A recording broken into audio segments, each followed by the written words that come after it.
Well, hello everyone, and welcome to another session of Teen Justice Academy, our Mass New Generation TTRPG actual play featuring these lovely people playing angsty teenage superheroes. Sometimes much more on the angsty teenage than the superhero side, but we'll see. It's fine. Hey, we should do that thing where you tell people who you are and what your character is, and also maybe what's up with you at the moment, because at least one person is in the midst of some exciting action. So let's start with Tough this time. Cool. I am 98 Tough Love, Tough Torque, Torkleton, some other variety of nickname. You can also find me on Twitch at 98 Tough Love. I am playing Spec, who is the Scion Playbook, kid of a villain. She's going through a little bit of inferiority complex, I guess. Not feeling great about who she is and what she can do. So now she's dragged her team to Empire City to prove something, question mark. We'll see what happens. I don't know. Red might die. It'll be fine. Go, Tilly. I'm Misha. I'm playing Tilly, or Tilder. He, them. Tilly's made a new bro friend, probably with the new Impact, or Imp, I guess as everyone else is calling him, which is fine. We did kinda just leave him in, back in Halcyon City. He'll probably figure out that he needs to come here at some point, but either we're going to solve his problem or he'll come in and save us all because he seems to be much more capable of most things than each and every one of us. But that's fine. That's kind of what's going on with Tilly right now. How's it going, Ren? Hi. I'm the original Zodi. I play Ren, also known as Fade, also known as Paradigm, currently also playing with, somebody keeps calling her Renegade. She is of the Bull playbook, which means she gets punchy and has a love interest, doesn't have a love interest, hates people, doesn't hate people, and currently, all she wanted was some snacks, and now she's dying. It's great, Rachie? Reggie hit us halfway. Hey, so who is your love and who's your rival at this very moment? Because you have to assign that. My rival is definitely going to be Slasherella. Oh, okay. I mean, she's trying to kill me. There's you gotta have. It's a slow build up. It's fine. And I think my love right now would probably be Resonance. Okay. Cool. Just remember, and remember, you can change that basically at any time, but there are some mechanical benefits. And love doesn't necessarily mean that you're romantically interested in them. It's just that you always have one person that you're like, oh, I want to impress you and stuff like that. And then you have one person you're like, I want to impress you because I want to show you that you're wrong about me, basically. So anyway, hey, Rachie. Hi. You might hear an ice cream van in the background. I apologize.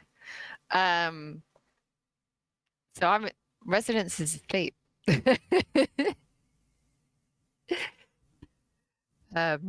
Yeah.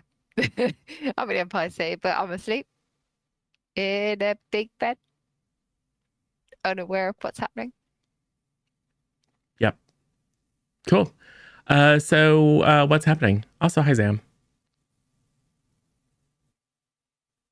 I'm asleep. Red's being attacked. I'm charging up. Cool. But by which you mean you're recharging, not Not, Yeah. okay. Exactly. Yeah, you're not like. No. I'm just like, I found the wall socket, and the hotel's like, our power levels are dying. What's happening? Right. Actually, interestingly enough, there is a pretty high tech, what's the word? Wireless charging, kind of multi-port. And if you'll recall, a number of folks that you have seen since in your brief time here in Empire City are cybernetically enhanced. So for those that require charging, there's a conveniently placed kind of like there's multiple connectors and like a little cradle if it's something that you can remove. So it's not hard for you to adapt that to charge your own systems.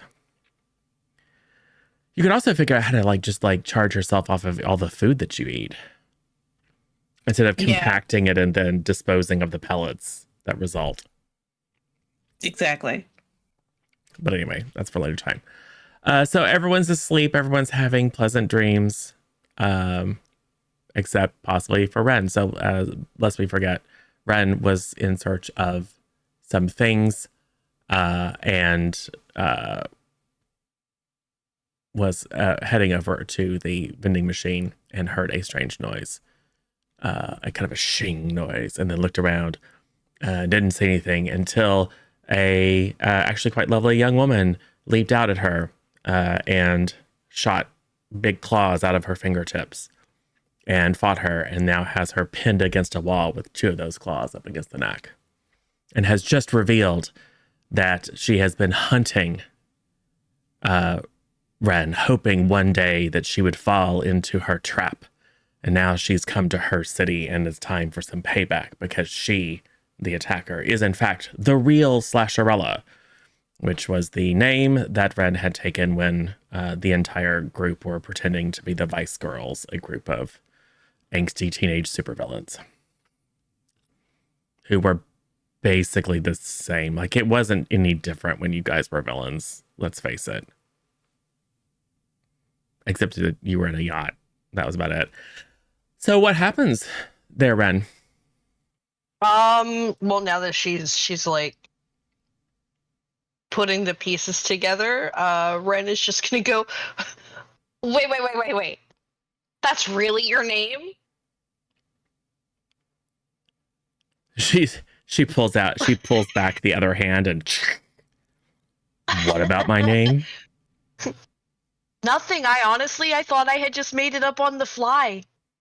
It was no slight at you. I don't even have your ability, which is terrifying, by the way.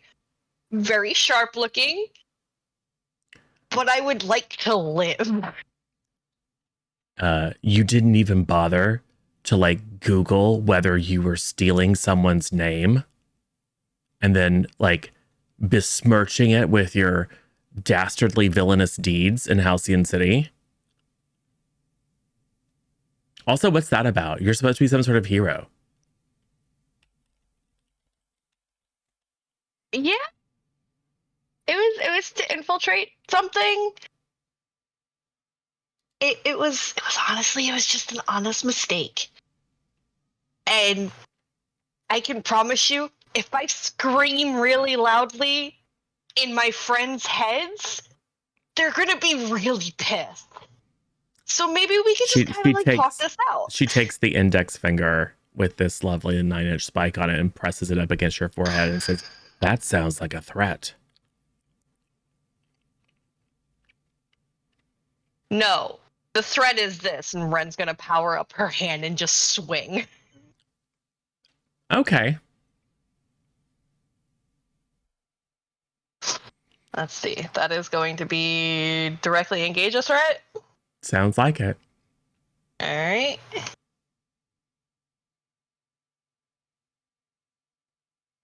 Got an 11 out the gate, plus danger. So that's going to be a 13. Lovely. Ren's going to, power up her fist. And she's not going to aim for the face because the face is pretty. She's just going to aim for the chest to put some distance between them. Yeah. And the face would be pretty if she wasn't currently scowling at you. If you are curious, you can go to the World Anvil for the Teen Justice Extended Universe and search for the real Slasherella. And you will see all about Abigail Adams, who is in fact the real Slasherella, who has impervium-infused bones and can extrude impervium spikes out of her fingers.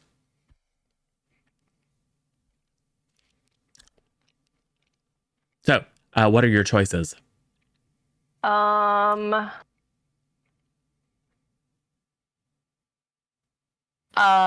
We're gonna go ahead with impress, surprise, or frighten the opposition. Okay. And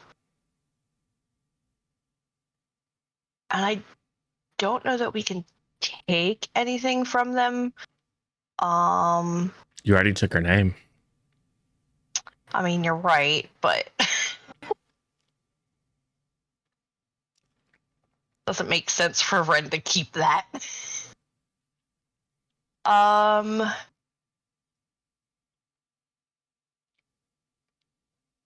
how far am I away from the rooms? I mean, you're down the hall around the corner. Okay, so there's still a chance that they would hear. Who knows? Maybe not residents, because she probably sleeps like the grave. I mean, it all depends upon your choices. For example, if you wanted to say create an opportunity for your allies, that could very easily be someone like maybe someone who has advanced auditory sensors that never shut off. Yeah, that's what I'm thinking. I'm thinking I'm going to create an opportunity for my allies, which is why I just wanted to know, where we were in position to everything else. So yeah, we're going to go with surprise, impress, or frighten, and then create an opportunity for the allies.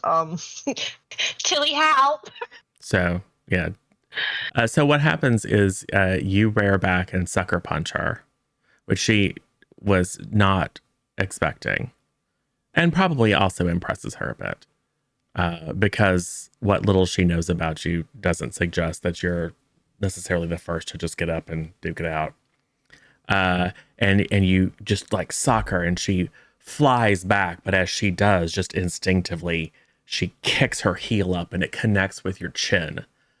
So she goes flying into one wall, you go flying into the other wall. And Tilly, you hear thump thump in the hallway, or kind of down and around the hallway, which means you can do a thing if you would like. I guess I'll get up and look out the hallway for the signs with the thump thumps. Yeah, you don't see anything because it's around the corner. Yeah. Well, I'll walk towards the thump thumps. Okay. So as you're walking towards the sound, Slasherella kind of does this, got a little bit of blood from that punch. All right, you want to play it like this, and she'll pull her claws back into her fingers, and I think I would no. In fact, I think she is going to try to bait you. Yeah. I think she's going to try to bait you, which means I think I need you to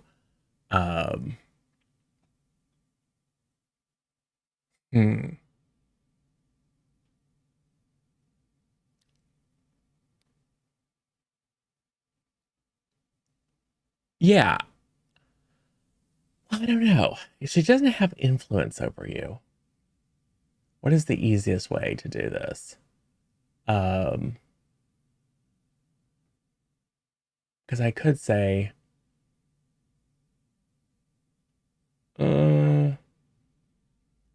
I tell you what, I'll give me a pierce the mask.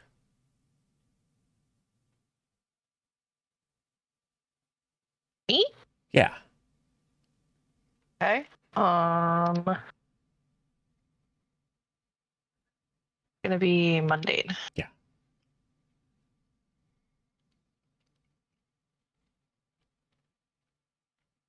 buttons. We got a 7 on that. Cool. Pick one. As she's just sitting there going, come on, show me what you got. You got all tough all of a sudden.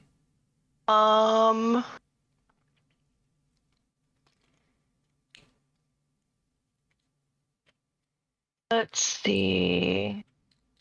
Let's go with what are you really planning? Well, she was really planning to beat you up and scare you into not besmirching her name anymore. But you are not what she was expecting. So now she's kind of like, I wonder what this chick is actually about.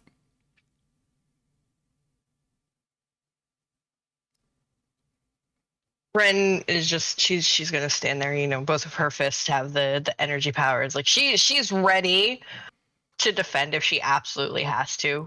But she's just kind of like, I really don't want to do this. I'm here for a different reason. You're not it. Oh, I'm sorry for getting all involved in your super important business that brings you to my city wearing my name. I'm not wearing your name. It's just Ren. Just Ren? What kind of superhero name is that? It's not. My name. Ren. Like a bird. Tweet, tweet. That's your actual name? Yeah. So your superhero name is your actual name? Yeah, because it's kind of just, I don't care anymore. Look, you know, you can't use /Arella because that's taken, which, by the way, there's like services. There's like places, there's websites online that you can just go look and say, hey, I want to be a superhero. Let me pick a name that someone isn't currently using. And it can be hard. I get it. But it doesn't mean you can't have a name at all. Like, how are you going to go? I've had 2 of them. How are you going to go and like strike fear into the heart of villains if your name is Ren, like a bird? It doesn't even have anything to do with your powers. You don't fly. You don't have like song powers or anything. I assume you don't eat worms. I mean, I do fly. She's gonna, you know, kind of use her fist to levitate Booth a little bit. Yeah, you're like, I can fly, and then like, no. It's like, okay, so, I mean, there's nothing to be weird about I can't fly either. But hey, you cool, Ren? What's going on? Oh, hey, Tilly. Who's this? Oh, you're that robot. Yeah. So, or are you? You look like different. Yeah, it happens sometimes. Don't worry about it. Oh, I hear you, bro. Yeah, I knew a robot once. Yeah. Hey, so, oh yeah, me and my buddy Ren here were just having a conversation about how uncool it is to steal other superheroes' names and then pretend to be a supervillain with that name. And like, then that person is getting like hit up by their family. Like, I thought you were a hero, but it turns out you're a villain in Halcyon City. It's like, why would I ever go to Halcyon City, Grandma? It's, yeah. Yeah. Yeah, not cool, Ren. What I was know, this? right? Sorry, what's your name? Oh, I'm /Arella. Oh. Like, I would ever wear a tutu. Seriously. Yeah.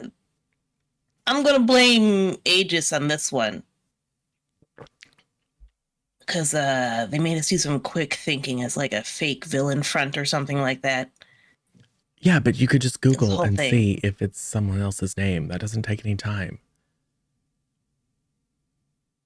This is true, Tilly says, Googling quickly. I need the articles. Yeah. I mean, she should have checked with you, right? Because you're a robot. You can just figure those things out. It's true, but I didn't actually think about naming conflicts before. Interesting. Makes you wonder how many of our other alias are quote villain alias and quote were taken. This could be a problem for us here. Probably. There's so many heroes. Like everything's I'm gonna taken. text the group chat a few times and be like, hey, there's a Scarabell in the hallway. I think she and Ren are fighting. We're talking now. PR thing? Resonance? PR thing? I'm hungry. Do you have food? Like in your room and stuff? Yes. And we don't. Let's go. We can order some. Cool. Yeah, the least you can do to pay me back for besmirching my reputation is like, I don't know, like a super rare burger or something. Super rare, like 30 seconds on each side rare? Yeah. That's awesome. You could get sick. Worth it for the taste. Yeah, also I don't get sick. Cool. I don't either. I believe it. Unless someone infiltrates your AI core with a virus. Yeah, technically, Tilly, you can get sick. Somebody has to hack you. That's not the same as food poisoning. It's kind of the same, though. Is not the same. It's totally the same. It's kind of the same. Only if I ate a USB stick. That's probably not a good idea. Like if it's an outside attack over like wireless, that's not really the same. Okay, well, I'm hungry now. Let's go. Okay. We go to a room. Yeah. And I've insistently texted both the Spectre and Resonance. Yeah. Someone takes a USB stick and puts it in a little piece of cheese for Tilly. Take your medicine. Anyway. Okay, yeah, and so she just like busts in, looks around. Huh, nice joint, and then flops down on the couch and kicks her legs up. So like room service or what? Yeah. Here you go. Here's the menu. Cool. So like you want me to call it in? Fine. Whatever. It's fine. No, just decide what you want. I want a super rare burger and fries, of course. What else? That is good enough to start. And none of that gluten-free bun nonsense. Just like basic. Full fat, full grease. Got it. Yeah. Bren's gonna pick up the phone and put the order in, as well as, order a coffee, a fancy coffee for herself. Coffee too. She's gonna get one for Val because, she's gonna be friendly at least. She's not gonna deprive her of coffee. Be up for this. You can get me coffee. No. And then she's just gonna kind of motion over to the sofa. Yeah. And we woke you up for that. She's got her phone out and she's like, typing. Great, another teenager. Why did you wake me up for this? Because she attacked me in the hallway. I'm sorry, I got sleepover time. She attacked me in the hallway. So you invited her in for burgers? Yeah, that's what you do at a sleepover at a hotel, right? Right? Bren's just gonna quietly put the order in and let Tilly dig his own grave. She makes her way over to the mini bar and cracks it open. It's like, cool, and grabs some mini bottles. And just crack, glug. All right, she's cool. She can stay.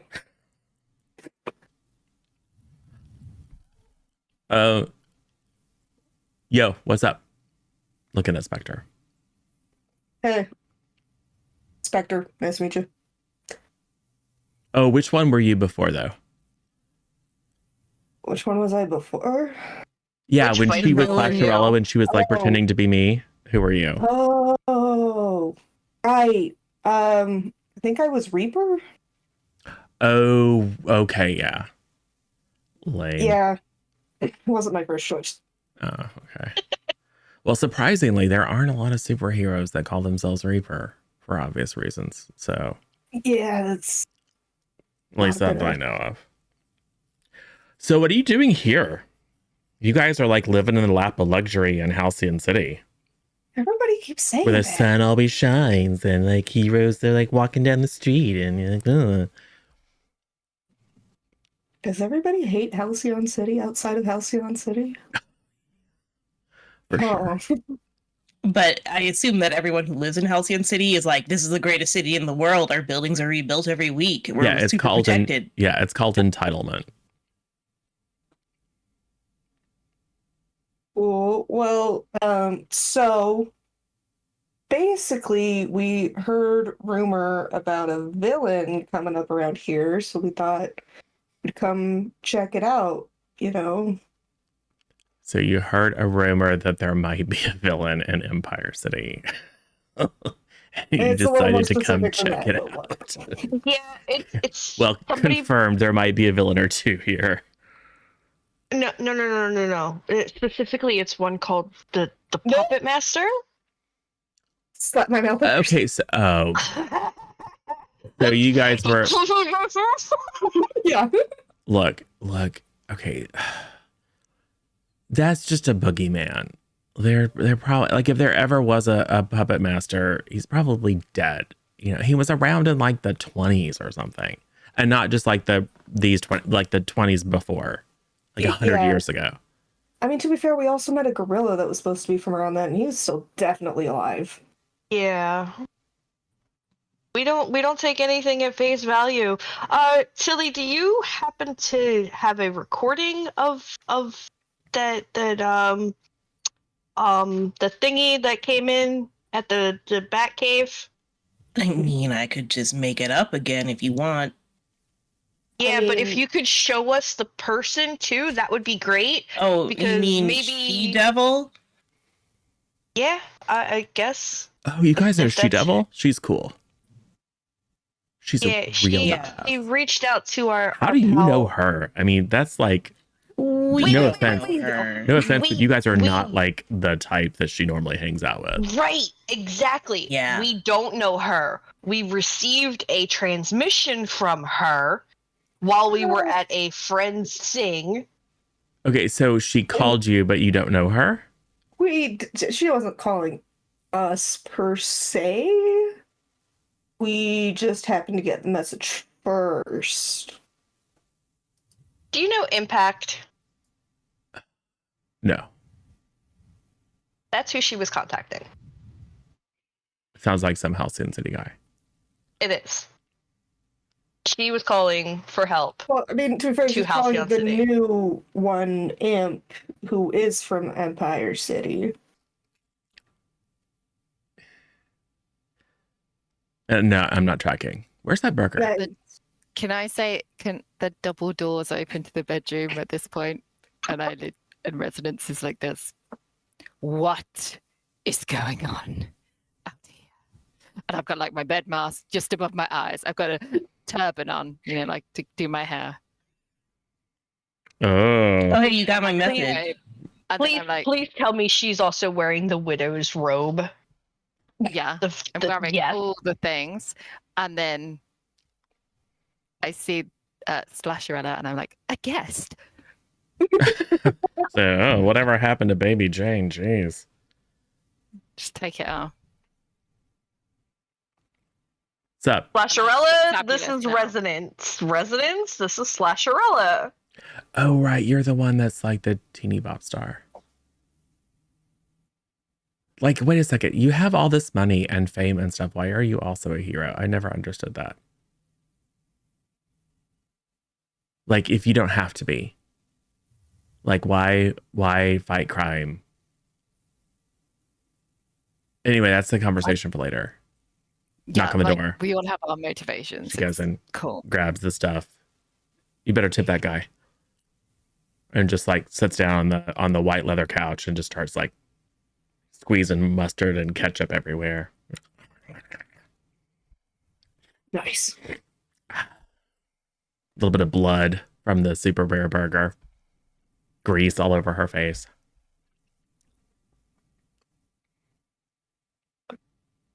Red's just going to stare in disbelief, but keep her mouth shut. What is happening? Well, Slasherella was attacking Ren in the hallway, I guess, because of a name dispute. Yeah. I don't know if your PR people can make it clear that these were two different Slasherellas, so her family doesn't keep thinking she's a villain or something. It's mostly my grandma. She doesn't really understand how the whole like superhero thing works. Oh, maybe a newspaper ad then targeted directly at your grandma, and she can clip it. Oh my god, that's a great idea. Yo, Ren, whatever, like a bird, come over here and explain why you stole my name. Ready? Go. It was an accident. It was never supposed to be like an actual thing. We were doing a mission. It was just a simple whoops on Aegis's part. They made us come up with names on the fly. We had microseconds to do it before we had to go on a mission. So, yeah, I'm sorry I used her name. Okay, cool. I'll send that to her. Oh my god, no, you have to hit the play button. Jesus. She texts back. Okay, fine. Whatever. She's always awake. Well, anyway, that should help or just confuse her more. I don't know. Anyway, cool. Good burger. So you're here because She-Devil called someone else and then you decided to come instead to investigate what is probably a fake villain because you had nothing better to do. We were kind of under the impression that if She-Devil thought it was a thing, then it probably was a real thing. I mean, I guess. I mean, she's a little crazy. I mean, when you're a superhero, don't you kind of have to be a little crazy? I mean, maybe. You should have seen what she did to the polar bear gang. That was like a couple of weeks ago. Wow. I mean, extreme. So what can you tell us about this puppet master? Like, what do you know about him? Some creepy old dude from like the 20s or something who somehow was able to like, I don't know, control people or something. Yeah, he was like, so he was like big back in the day when Dollmaker was big. And to be fair, she's still around, but she's probably like 100 million years old. So if she's still able to be around, what makes you think that Puppet Master's because not she's able all to be like, around? I don't know, like magic or something. I don't know how that stuff works. I don't know. I like, look, I don't know anything. I just like, I decided that I wasn't going to be part of the problem, that I'd be part of the solution, which is a real dumb decision here in Empire City. And have just been like, you know, trying to make a name for myself ever since then. And then someone decided to use my name as a villain, which, by the way, it makes it hard in a city where it's sometimes hard to tell the villains from the heroes when people are like, oh, I thought you were a hero. It's like, I am. And then it's like, oh, but you were over in Halcyon City, you know, I don't know, stealing a boat or something. That's like, bro, do I look like I have a yacht? Anyway, it was some awkward conversations. I'm glad we hashed it out. As if you could ever pass for me. Although that was a pretty good punch, I have to say. Like, legit. Thanks. Hey, Tilly, can you get us information on Puppet Master and the Doll Maker? Yes. Why don't you Tilly unleash? says. We'll see how deep your boogling abilities go. It's a 9. Cool. So do you want to mark a condition or do you want to just get a little surface info? Just a little surface info. Okay, cool. Yes. So this is a couple of generations ago. Back when Empire City was a center of commerce and manufacturing. It was like the economic engine of the north middle of North America. There were a lot of inventors who were centered here, who were, using a lot of kind of advanced and weird science to come up with cool stuff. And it was a time of hope and progress in Empire City. Halcyon was at that time kind of a port city, right? It wasn't all that. It wasn't really all that at the time. And there were a bunch of relatively silly heroes. There was like Springman, who was a guy who could like coil himself like a spring and leap and like wrap himself around bad guys, and a variety of others. But Dollmaker was probably one of the biggest. A little creepy. She was a little old woman back in the 1920s. But her abilities include animating various different objects. It was never entirely clear whether it was done with magic or technology or some combination of the two. And she went up against the Puppet Master. And his abilities were never fully explained, but it seemed to center around the ability to influence people to do his will. So you never really knew. It kind of started a decline in the general kind of sense of optimism, because in one of his big escapades, it was revealed that a number of individuals had been influenced, or maybe were working with him voluntarily, created a lot of distrust in local government and society, etc., among the common people. But yeah, he's bad news because he can influence people and you don't know it. And again, whether that's magical or technological or psychic or whatever, who knows? But he was defeated. And then he came back in the 50s and was defeated. And then he came back in the 70s and was defeated. And then in between, there's lots of rumors, like among a certain set of people in Empire City, anything weird that goes on, people think it's the Puppet Master come back. And probably the general, like there's a massive wealth divide in Empire City. Like the 1% are incredibly wealthy. They get fantastic healthcare and cybernetics and, robot butlers and all that kind of stuff. And the majority of people, like there's not much of a middle class here. There's basically a tiny upper class and then a vast sprawling underclass, which lends itself to a little bit of paranoia and conspiracy theories. You probably come across a blogger who, did the Puppet Master ever go away? Or is he pulling the strings of the city? Has he been pulling the strings of the city all along?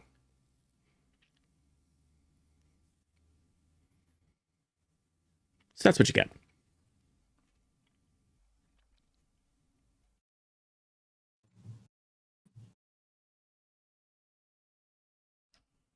Creepy. So what's your plan? You're here to investigate some villain. What you can do? Honestly, I think we need to reach out to She Devil. You didn't do that before? You never have a way to contact her? But she called. Ren is literally just going to side-eye Spectre because this was all her idea. I mean, it seemed like it was a one-way transmission, didn't really know how to make it go back. So, we'll just find her and talk to her. So, she wouldn't know who we were, so it'd be kind of weird to just get a random message from 4 teenage girls from Halcyon City. Sorry, Tilly. Teenagers. That's true. It was better to be like, hey, we're here to help. Cool. Well, good luck. Hope you don't die. Thanks. Sort of. You sort of hope we don't die? Well, I don't hope you Bye die. then. Well, I was just like, not hoping you die is pretty close to hoping you don't die. So whatever, same thing. Cool, thanks. And then she's just gonna wipe her greasy hands on the pillow. See ya. And she leaves. Ren, you never stood a chance as being as cool as that /Arella. She pops back around the door. Heard that. Gives you a wink. Ren, you make the best friends. All I wanted to do was get snacked. Well, mission accomplished. Though, to be fair, A broken mini fridge that's been torn apart. That was full of snacks and alcohol, and now it's empty. She didn't totally empty it. She just drank 4 of the mini bottles. So it's still full of snacks. Yeah, super expensive M&Ms. Oh, yeah. Steaks and coffee. Cool. At 2 a.m. Yeah. Perfect timing. So what happens? Ren is going to extract the pillow from the greasy pillowcase and yeet the pillowcase to a corner, which is now designated as the dirty laundry corner for everything. I mean, there's a hamper, but sure. If there's a hamper, then she'll toss it at the hamper. It's not gonna make it in. And she's gonna look at Tilly and go, is there a way that we could maybe reach out to She-Devil? Can you create a transmission to reach her? Again, that still leaves the problem of 4 random teenagers just being like, hey, We can tell her that we were in Imp's cave. Look, why don't we just try and get into her club? Yeah. See, Tilly, here's another thing, right? Here's the thing. Tilly, teenage thing. Fake IDs. fake IDs. Yeah. Going into clubs underage. Right. Fake Okay. IDs. Got them all ready for us. It's a thing. Just double check that Ren's isn't anybody else's name. I mean, Don't want that trouble again. no, it's fine. I've had these ready for ages. These have just been in my back pocket. Yeah, so you're just like, what do you want? Yeah, which one do you want? I've got 15 for each of us. So that's something. It is 2 a.m., so the club might still be open. Cool. We could always, Let's go to the club then. I think these clubs go on till 6 or something. I don't know. Couple sunrises. Yeah, sunrise. Yeah. So you can do the walk of shame. Not that I know what that is. It sounds like it's when you leave a club really late. And Yeah. Nothing else. That's what I thought. Usually drunk. While talking, I've picked up the thing and put it in the hamper. So yeah, let's why don't we head to the club? I also think we need to look into this doll maker at some point. Maybe we do that after the club. Go see where that person might be. Yeah. Yeah, find out more about our enemy. Yeah. She could be a potential big problem for us. I mean, it sounded like she was the good guy, question mark? Question mark. Yeah. Yeah. Question mark. I mean, allegedly defeated Puppet Master, so that's good. Hmm. Yeah, but if it's a power struggle, I mean, get bad. So,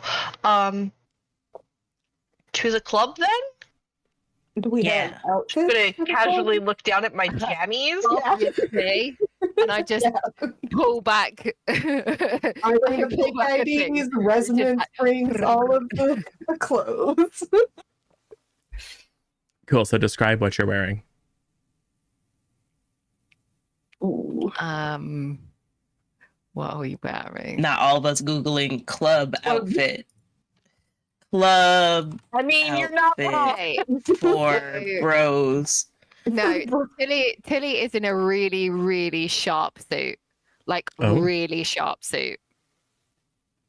And I think I have given, because I think I've got these all made before, just in case, like, you know.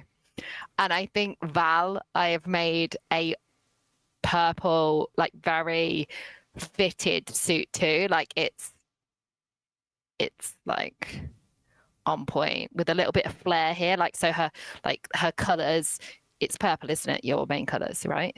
Yeah. Purple, and then like you have like little bits of blue, so like maybe the lining has got like slightly blue. You know what I mean? Yeah. Obviously Ren is in a beautiful pink, very pink dress with matching shoes and handbag. That's too obnoxiously small that you can't actually fit anything in. And I am rocking a crop top and trouser combo. A crap top. With a crap top and trouser combo. So you're dressed well. So it's not a club kid attire. Yeah. Okay. Because you're trying to pass yourselves off as more adult than you are. Okay, cool. Yeah. Well, we're thinking more like high-end club, like VIP area type. Sure. Looking people. Yeah. Cool. So you do know the name of the club where Intel has suggested that She-Devil might hang out, the Devil's Den. But you also know it's an underground club. So how are you going to find where it is? I am going to tap into the gossip mags. Oh, okay. Yeah, do it. Do it. Hopefully.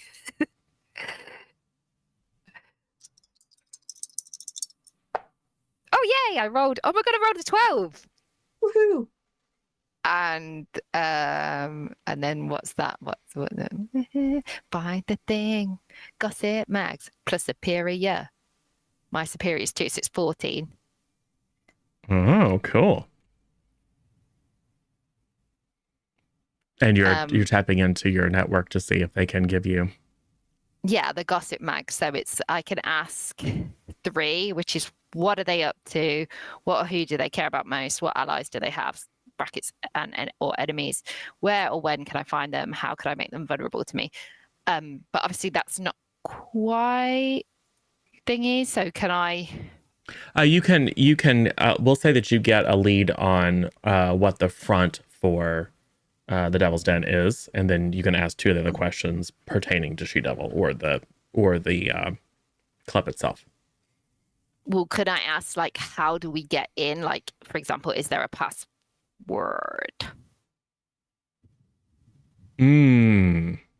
Not that you know of. So you know that it is at least rumored to be located in the basement of Maroney's Meats. Mm-hmm. Specifically, the Maroney Brothers meat processing facility. Mm-hmm. So we don't have to make a particular. Oh no, it's not like a sandwich place. It's just a meat processing facility. Yeah. Okay. Yeah. There's like a big like processing facility in the back, and then there's a storefront for, you know, like local restaurants and whatever to buy. I guess an individual could go in and order like a big chunk of whatever. But so you know at least the location. It is in fact in the meatpacking district. Okay. But no details on like if there's a passphrase or whatever. Okay. You might just have to moxie your way in. What about what or who do they care about the most to try and make it so that when we speak to She-Devil, we've got a bit of... She-Devil is one of those heroes that it's not so much that she loves good, she just hates bad. Right? Like she's not like, oh, truth, justice, and the American way. She just really, really hates bad people getting ahead. So yeah, she's what you might call morally gray.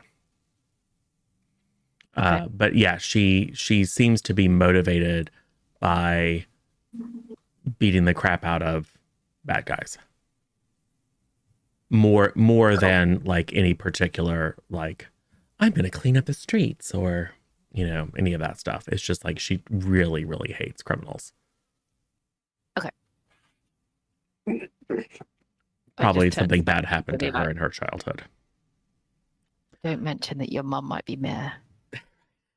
And she, just for free, you know that she hangs out with Speed Demon, who was one of the big heroes here in town. He's a little bit more of a traditional hero. He's one of the few who has lived for a while.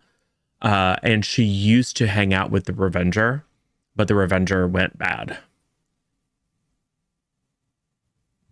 So now she obviously hates him. Okay.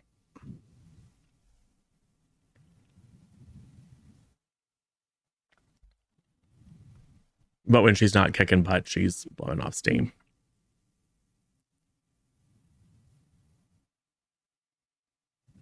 And you know she has a sidekick. A young woman named Charade.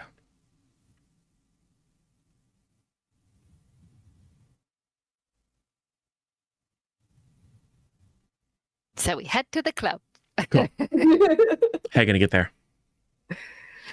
Obviously a car, like a black town car. Okay, so you're using your wealth and fame and working with the hotel to get you a town car. Uh-huh. Do you want an actual driver or do you want an automaton? Ooh, an automaton. Cool. It's basically a self-driving car, only there's like the torso of like a chauffeur and a chauffeur hat. Where to tonight, miss? We give the address. Okay. And it will drive you.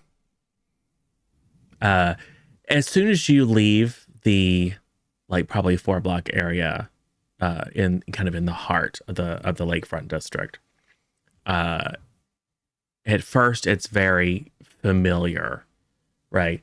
Big shiny buildings, you know, glowing neon signs. You know, it's very similar to some of the areas of Halcyon City. But as soon as you leave that area, pretty soon you notice that there are a lot of like gates, like metal expanding gates that cover storefronts, a lot of like windows that are boarded up.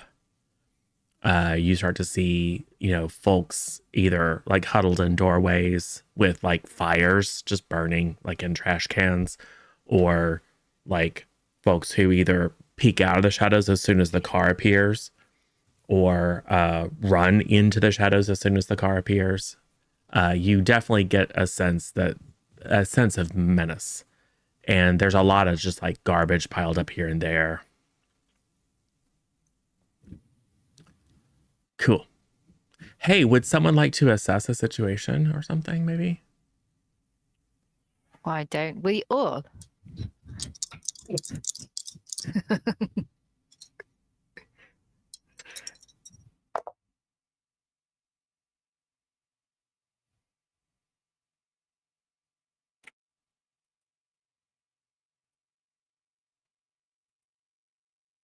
I got a 10. Cool. I got a 4. Cool. Mark that potential. Yep. I got a 7. Cool. Spectre assessed nothing. I'm falling asleep in the car, probably. Like, nursing the coffee still, and then like. And what do residents get? I don't know because I've somehow lost the basic moves. Oh no. It should be plus superior, so whatever you're. Okay, it's plus superior. So I got 8. Cool. Well, let me tell you what you see. So as you, and although it's 2:00, so there's not a lot of traffic out, and you get the sense that this, especially as you get, and you're on your phones as you're moving, from the lakefront through warehouse over towards the meatpacking district, it becomes clearly a bad neighborhood, and it's not the kind of place that people would want to just be driving around at night. But your automated car, stops at every stoplight and, stops and pretends to look both ways at stop signs and things like that. So it's at one of these stops that anyone who passed sees over kind of, you're about to go under an overpass, and you can kind of see off in the shadows a bunch of little red lights kind of popping on.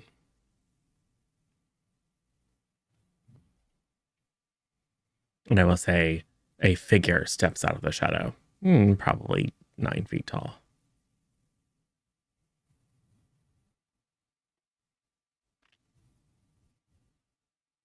How far away is it from us? 50 yards. Can you tell me that in minutes? Because I can't work out how many. I'm just taking them. If we say it's like half a football field, does that help or make it worse? 53 meters. No, I'm just messing because it was only saying earlier about the miles thing. Right. Okay. Yeah, okay. I get it. Okay. So a 9-foot figure has stepped out of the shadows with red lights on it. Yeah. You see 2 glowing red lights where the eyes would be, and a few other like little blinking lights on its body. And then behind it are smaller little constellations of red lights. I'm going to turn to Ran and just be like, the skirt part of that dress is a tearaway for practicality reasons. I.e., she's got leggings underneath. So you do have questions from your rolls. Oh, yeah. So Okay. on a 7 to 9, you may ask 1. On a full success, you may ask 2.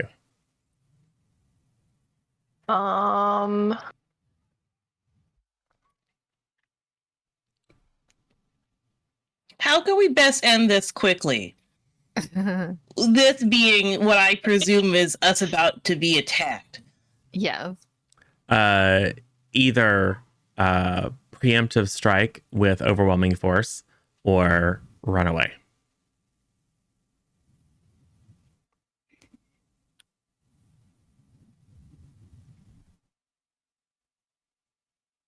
And that presumes that you would be successful with the preemptive strike, or that running away actually works. But those are the 2. Are y'all ready for a car chase? Yeah. Yeah. So do I get to ask a question as well? Or? Yeah. Oh, okay. Just trying to. Who's the most vulnerable? Well, we know what's the biggest threat. What can I use to? Okay, what here can I use to get away successfully or to get away easier? So the autonomous vehicle probably has a lot of limiters in terms of the speed that it can go, and whether it clearly is obeying like the letter of the law with regard to stopping at traffic signs and things like that. So you think that if the vehicle could be overridden and taken into manual control, you might be able to get away. Okay. So I'm gonna say, Tilly, we need to hack. Yeah. Excuse me, I say to the automaton, and I'm just gonna get up in there. Okay. Just Excuse me, sir. extrude some assimilation tubules. yeah, Tell it that as you resistance do. is futile. Listen, I'm sure everyone loves hearing that from your robot friend. I got a 11 to unleash my powers. Awesome. It is successful. You immediately override the virtual intelligence that is in control of this vehicle, and you have complete control over it. Oh yeah, and you do it so pretty many quickly. traffic laws. But as you're doing that, just this rush of all the little red dots begin rushing out. They are rats, but they are like cyber rats. They have like they look assimilated. They have like little skull plates and little glowing red eyes, and like little weird apparatuses on their backs. Some of them are cybernetically enhanced and are quite fast and can leap very high. So as you have taken control of the vehicle, the very front of the wave of cyber rats has reached the vehicle and are now jumping on it. And you can feel through the suspension of the car the heavy thudding footstep as this large figure slowly makes its way in your direction. What happens? I'm gonna gun it. Cool. Tilly's good at it. Can I do something and try something? Okay. What would you like me to? Do you want me to explain what I'd like to happen? Then you tell me what works. Move? Yeah. I'm gonna try and use my electrodynamic control, my electricity stuff, to polarize the rats and create one half into South Pole and one to North, and so they stick to each other. Like, I was thinking you just make the car very electricity so they'd fry them, but this is very good also. No, you're 100% making a cyber rat king. I love it. Magnet rat. Cool. So that's a couple of unleashes. Okay, let's try it. This never goes well for me. Okay, I rolled a 10. And unleash is freak. Is it freak? Yeah. Okay, my freak is -1, so it's a 9. Cool. I love it. Do you get a +1 while acting on the answers of the assess? What's that mean? Well, because we rolled assess and you did well. Yeah. And if you act on the answers to our questions, you get a +1. Yeah. Do I get a +1? Yeah. Oh, okay. So it's a 10 then. Cool. So unleash your powers on a 10. It just works. It just works. Cool. Okay. So because I don't know what the hell's happening and I'm looking at, I probably should have made the car electric, but instead I go, rats! And I just go, like, I imagine I'm looking out the back window and I just go, and this side goes south and this side goes north, and then they stick together and just go, yes, on the floor. In kind of a writhing mass. And then they start to form Voltron. No. It's fine. No, that like it does. It pulls the front of the wave that is on the vehicle back, and then the back of the wave that was kind of, for various design reasons, was a little bit slower, all towards the kind of the center of mass of the swarm. And they kind of form this writhing ball, and then gradually it starts to extrude like rat tentacles of rats. I don't know, limbs of some sort as they start to try to cooperate. And Tilly, what'd you get? Oh, for driving good? Yeah. Cool. What is this? Unleash? Yeah.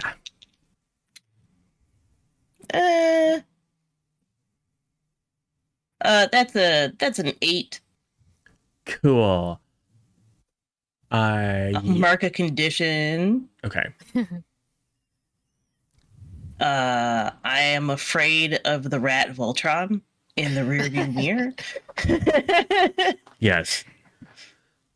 But you floor it, and just in time to see coming out into the streetlight this giant superimposing robot that has definitely seen better days. It's first of all looks very old fashioned. It's like Lost in Space Robbie the Robot style, 50s futuristic, retro futuristic. That's what I'm looking for. It's got a lot of unnecessary spinny antennas and things like that, some of which are broken. It's got areas of dust, of rust. It's got like there's a portion of its upper torso that looks like it's just had some cardboard stuffed into it to cover up some damage. And you can't really hear what it's saying, but you can see a little virtualizer where its mouth should be as it yells something at you.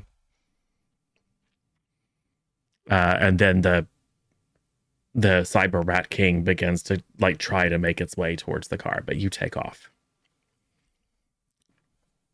and just leave this behind you. Cool. And then you arrive at Maroney Brothers. Oh, man, that was a good nap, guys. We should get these autonomous cars more often. They drive real smooth. Yeah. Have you noticed Tilly driving? Oh, when did Tilly start driving? When the giant cyborg robot had his cyborg rats attack us. That's funny. Cyborg rats. We should leave the car. As Spectre looks out the window, funny, and then one of them that was stuck to the side of the car pops up. Eek! Punch it. Roll the window down, toss it. Yeah. Cool. They could have been your friends. You never know. Probably not. Magnetized them too quickly. Probably not. Cool. So yes, it is now 2:15 in the morning, and what are you maintaining control of the vehicle, Tilly? How are you disposing or dealing with the vehicle? Do we need it to come pick us up? Would it come pick us up? Will it get just robbed if it? Either way, we just got chased by rats and a giant robot. I would like to this car to leave, just in case it's something to do with the car. We can always call another car. Yeah, that's probably something that happens in this city. Yeah. So I'll just let the car go. You just reactivate all of its. Yeah. Thank you. Hope you have a pleasant ride. And then it will drive off. Probably back exactly the same way that you came. So as you're looking for the entrance, you hear some unpleasant squealing of metal and screeching of cyber rats. Oops. They can eat that. That's fine. Probably. So, cool. It seems like an assess makes sense, given there's a, how do we get in kind of situation. Oh yeah. Did you say we need to roll? Yeah. Okay. Just to figure out how long it takes you. I mean, eventually you'll figure it out, but it's just how I got long. Go ahead. a 7. Cool. I'm just going to keep rolling 4s on this. Build up the potential. Yep. One more and I get to do a big thing. So I rolled a 5 without adding my thing. So do I click potential or not? Because I think it's superior, right? So it would take me to 7. Yes. So it's the total after you add your. It's like so I don't mark. I just right. have 7. Okay. So we got a couple of 7s. Go ahead. I got a 6. Okay, so we got 2 fails and 2 barely succeeds. So you guys are just like literally wandering around, like testing the metal gate and like looking and don't really see anything. And then you hear a door open, and you hear this doom, doom, doom, doom, and you hear some laughing coming around from the alley, and just kind of scramble over and look, and you can see that there's some stairs down that go to like what probably is a basement entrance, and you can just see a little bit of flashing light and smoke pouring out, and a couple of people are leaving. They look a little worse for wear, but you now know where the entrance to the Devil's Den is.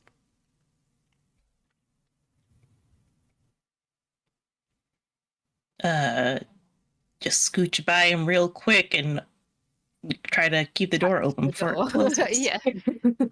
Oh, so you're gonna okay. So Tilly's gonna sprint over and try to burst into the door. I feel like that should be Val. Well, just hold the door. Hold the door. He's trying to hold the door. I'm trying to bust through it. Okay, it seems like this is. I'm gonna say it's directly engage. Cool. I have lots of minuses to that right now.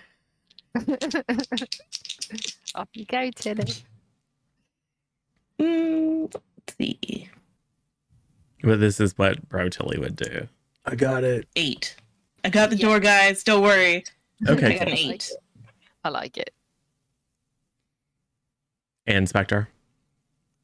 I was directly engaged. Yeah. I got a 10. Ooh, okay. So make your choices. Because there are bouncers. Right. But you don't know until you come barely in.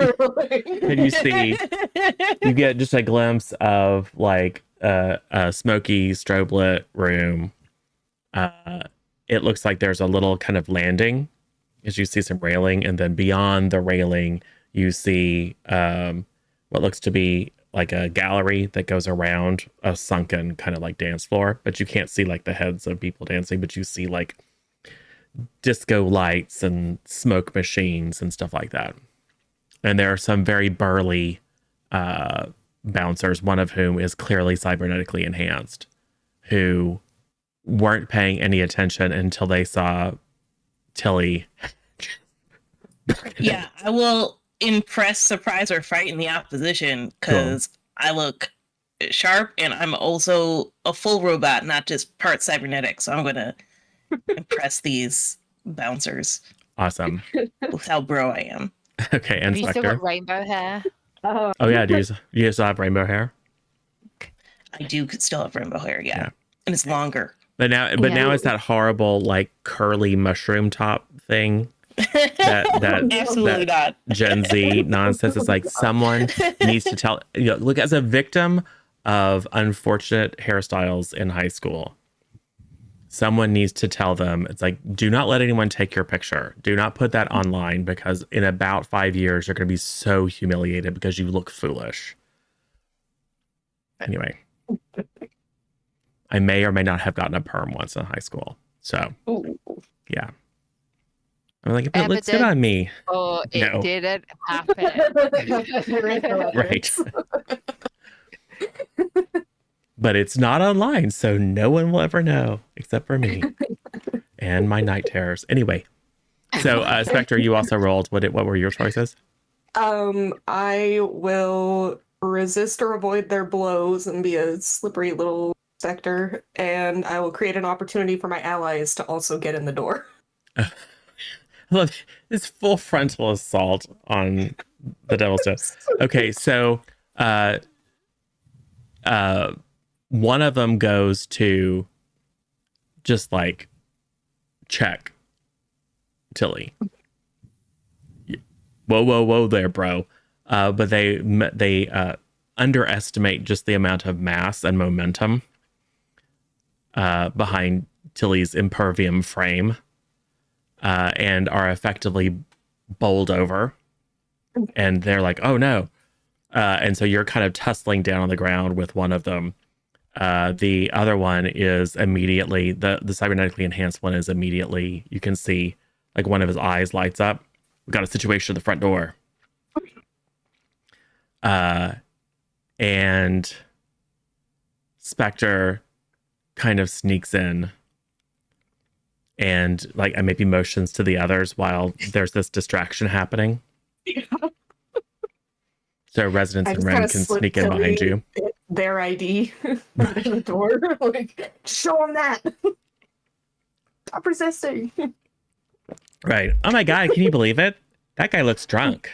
I think he's had a few too many. Yeah. Oh no, I've consumed so many alcohol. I thought you were supposed to keep riffraff like this out. Cool. So what happens?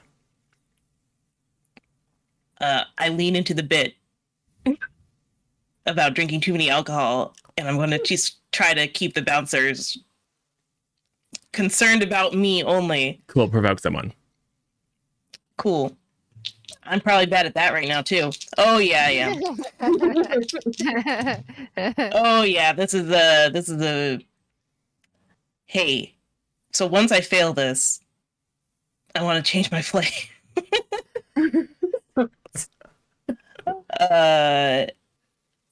Well, it's plus superior, but that's only a 4. Ooh. Maybe I'll use Major Boom, because otherwise it's the not from around here. When you act clueless, goofy, or confused to get out of a sticky mundane situation, roll you could plus totally freak. do that. Because even if I keep the same roll, that's a 7. Yeah, you could totally just realize, wait a second, I have no idea how I'm supposed to act, and lean into that. That's totally fine. Okay, so in that sense, on a hit, you create an opportunity, distraction, or plausible excuse. So I think distraction is reasonable here. Yeah. But also, I feel the weight of playing the clown because I got 7 to 9. So you can shift one of my labels up and one down. Oh, geez. I think since you're leveraging the I don't know what's happening or how I'm supposed to be, I think that's probably mundane down, freak up, if you can do that. I can't do freak up. Then danger up. Because you did kind of just rush in without... I did just kind of rush in. Without the normal Tilly, like, let's complete an exhaustive tactical assessment. You're just like, no, I'm just running. It's just a club. What does that even mean? Yeah. Oh, there's bouncers. Oh, they're angry. That's weird. Right. Yeah, so mundane down, danger up. Okay. But I'm hopelessly distracting them. Cool. With what I'm assuming is I'm like drunk routine. Right. I've seen some movies. Whoops. Oh no. Fall onto the other guy. Except, it's a giant metal robot body, so it's probably a little more painful than it would otherwise be. This huge swole guy is just pinned underneath you as you just are lying on him. Cool. Hey, why doesn't everyone give me take a powerful blow for me? Oh, yeah. That's a 5. That's good. And I level up. 2. Nice.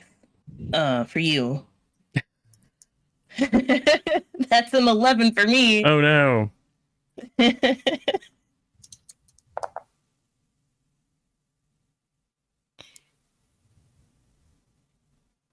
remember, this is plus conditions.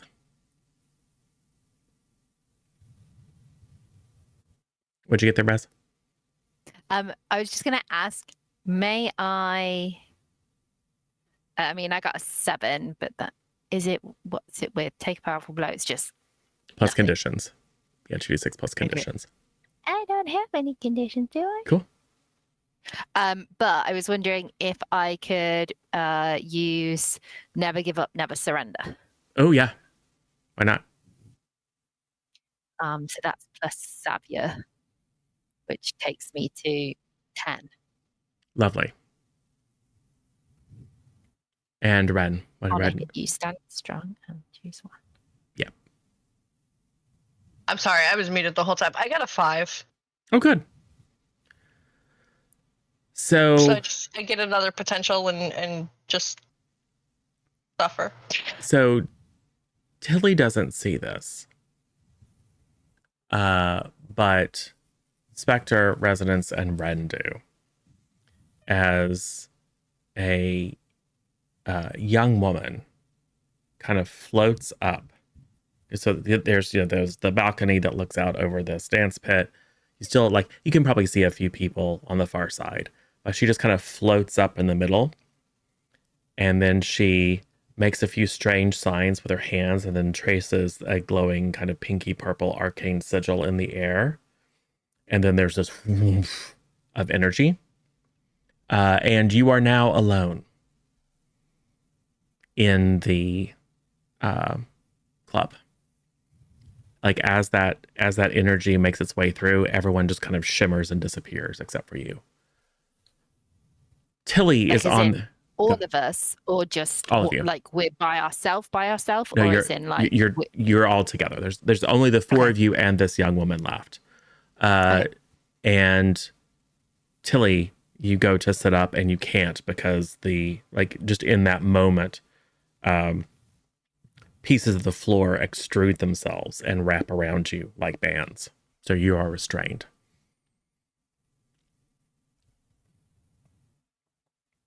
And she floats forward and then begins to pull some of this arcane energy into her hands. I think I'm going to need an explanation. We got chased by cyber rats. Like an actual explanation that makes sense? No, like seriously, they were robotic rats. And another robot. Oh, Craniac. Yeah, he's a real problem. Yeah, so we kind of panicked and just rushed in. And busted into the club. I mean, we were coming here anyways. Just kind of, panic mode. Didn't really think about the fact that the bouncers and the Does ID someone else check want to and all explain that. this to me in a way that makes sense? Ren's gonna pipe up and go, so that was part of the thing that happened. Our reasoning for being here is we're looking for the owner of the club for a reason that we can't disclose because we don't know you. You should Stranger danger. You should probably tell me. So we're from Halcyon City. And we received a transmission while we were visiting a friend who is trying to be a good friend to us, but we left him behind because Spectre doesn't like him. Okay, can someone else get to the point? We're here to see She-Devil. We're here to see She-Devil because there of was the a message transmission that we got about the puppet master. Okay, wait, hold on. Can only one person get to the point? Because this whole everyone talking thing is giving me a headache.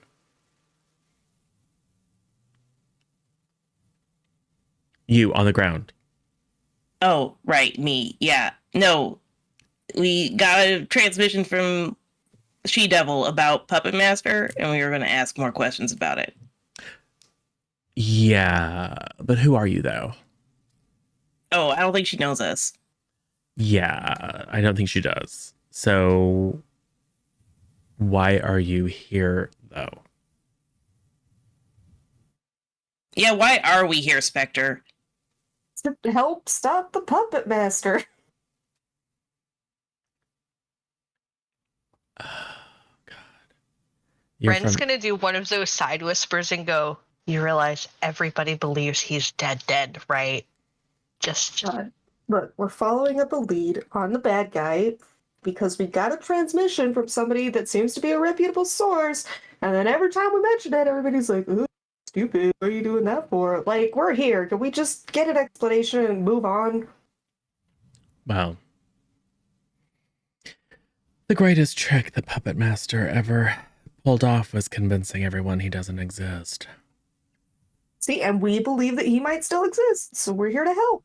All right. And you're from Halcyon City? Yep. So you're superheroes. You're teenage superheroes from Halcyon City. Look, I know we don't have the most terrifying reputation. We're still I mean, superheroes. you've got a reputation.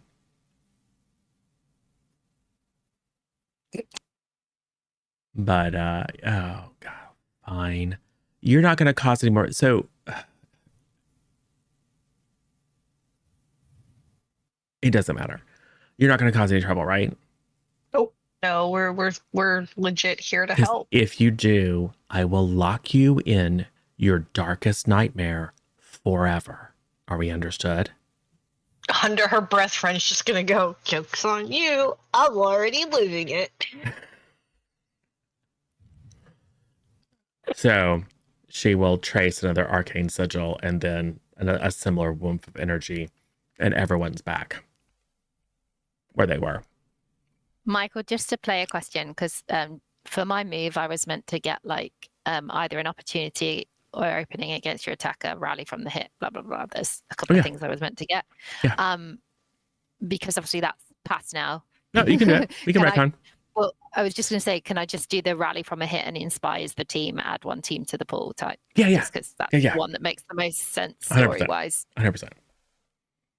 It was a little weird because it wasn't exactly attack. It was someone using magic on you. But hush. Sorry, I hope you can't hear Alexa explaining to me about a variety of bear species, which I didn't say anything about bears, but that's fine. Always bears. Alexa's like, here's something random that you might find entertaining. It's like, no, thank you. Cool. Anyway, so yes. And it appears that like everyone, whatever happened like in an instant, because like everyone's right back exactly where they were. And even the song, the beat picks up right where it was. It's fine. You guys can let him up.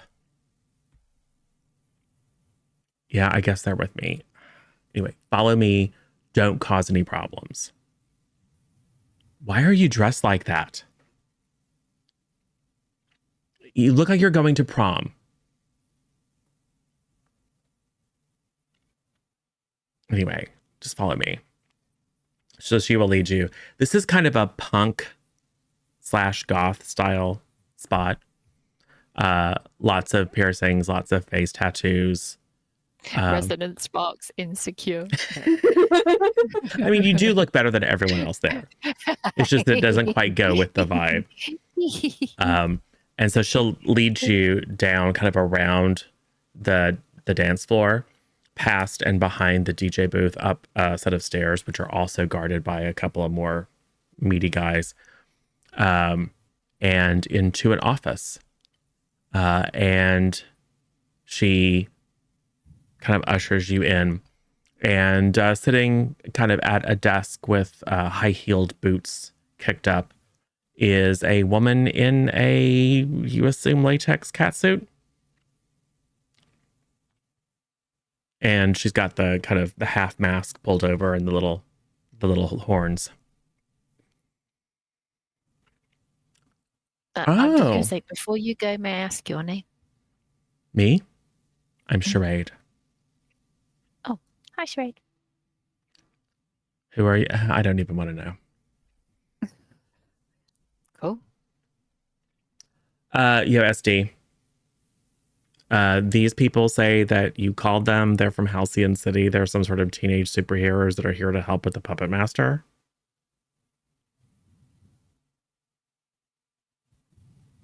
And the woman in the suit just kind of looks at you all.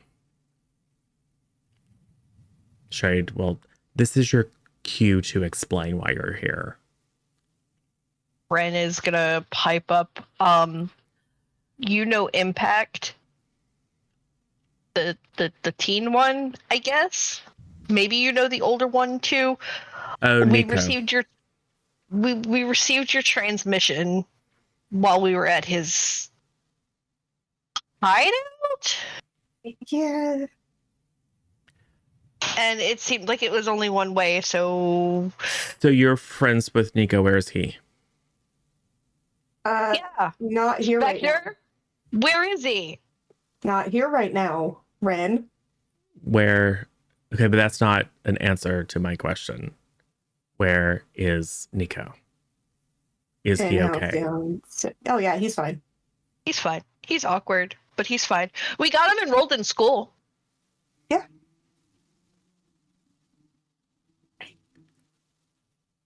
For the social part of school, not because he needs it. He partnered up with a guy that's not really well known for sticking around.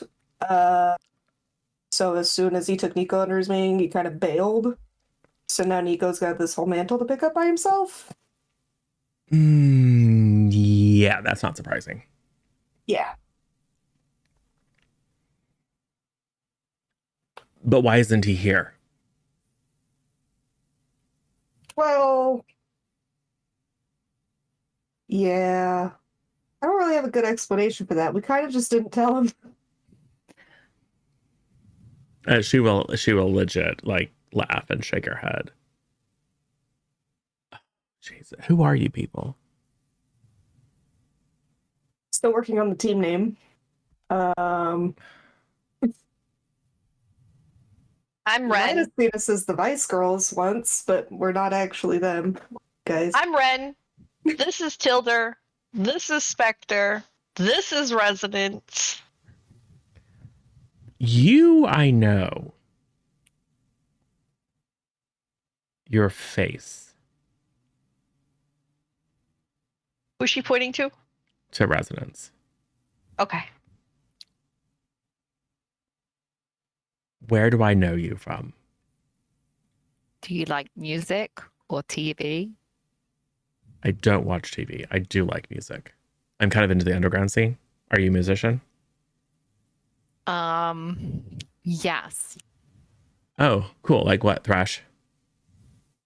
No. So you probably won't know me from that scene. Definitely pop. So, yeah. So you're a pop star. Yeah. Cool. That's fine. It's not everyone's bag. I'm totally okay with that. So we have a nameless team of superheroes, one of whom is a pop star. Yeah. Who somehow got a hold of my message to Nico and decided not to tell him and instead to come yourselves. And then bust into my club. Is that basically it? I would say you're bang on. Yeah. Yeah, that's usually our I'm MO. not. Yeah. Okay. So Nico didn't seem to, when we met Nico, he didn't seem too ready to come back to Empire City, mainly because he was talking about making a name for himself. In Halcyon City, he was trying to build like this lair with his mentor, who's obviously now abandoned him. I think he wants to be a different type of hero than he was before. Yeah. And then also he was very much praising and talking about Empire City. So we thought we'd come and check it out ourselves because, you know, we fought lots of different types of bad guys and we know how challenging it can be. So if we can lend any kind of help, the whole point is we want to like rid the world of bad people, surely. And that's the main objective, is it not? Yeah, I mean, yeah. So, okay, well, this is complicated. So, I think that Nico's family has fallen under the sway of the Puppet Master. So it's probably a good thing that he didn't come because he might have attachments that we won't have. Maybe. That could be a stressor. A big one. But at the same time, if his family is being influenced, having someone on the inside who can figure out if it's true or not, who like knows the family and how they're supposed to behave, would be super beneficial. Hey, Tilly? Yeah. You and him happen to exchange phone numbers? Yeah. You should call him and tell him he needs to come home. Okay. If you think that's what we should do. And look at Spectre. Maybe we should go like check it out first and then maybe call him. I don't know. I don't want to put him in a highly stressful situation either. That's why we bring him here. We let She-Devil explain the situation. And then we go with him. And if something goes wrong, one of us can get him out of there. And what does that text message look like to get him here? Oh no, this has to be a voice call. But that's what I'm saying. What's that look like? I'm saying that, just be like, hey, so your family might be under the control of the puppet master. You may No, we tell him we're in Empire City.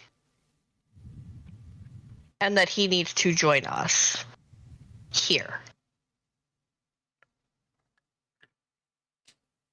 And then once he's here in person, we drop the bombshell on him in a semi-safe environment. You don't make a phone call saying, hey, I think your family is under the control of an evil villain who is playing games with their brain. You don't do that over the phone. That would be like me calling Val and being like, hey Val, your mom's dead. And then just like, see you at the funeral, okay, bye.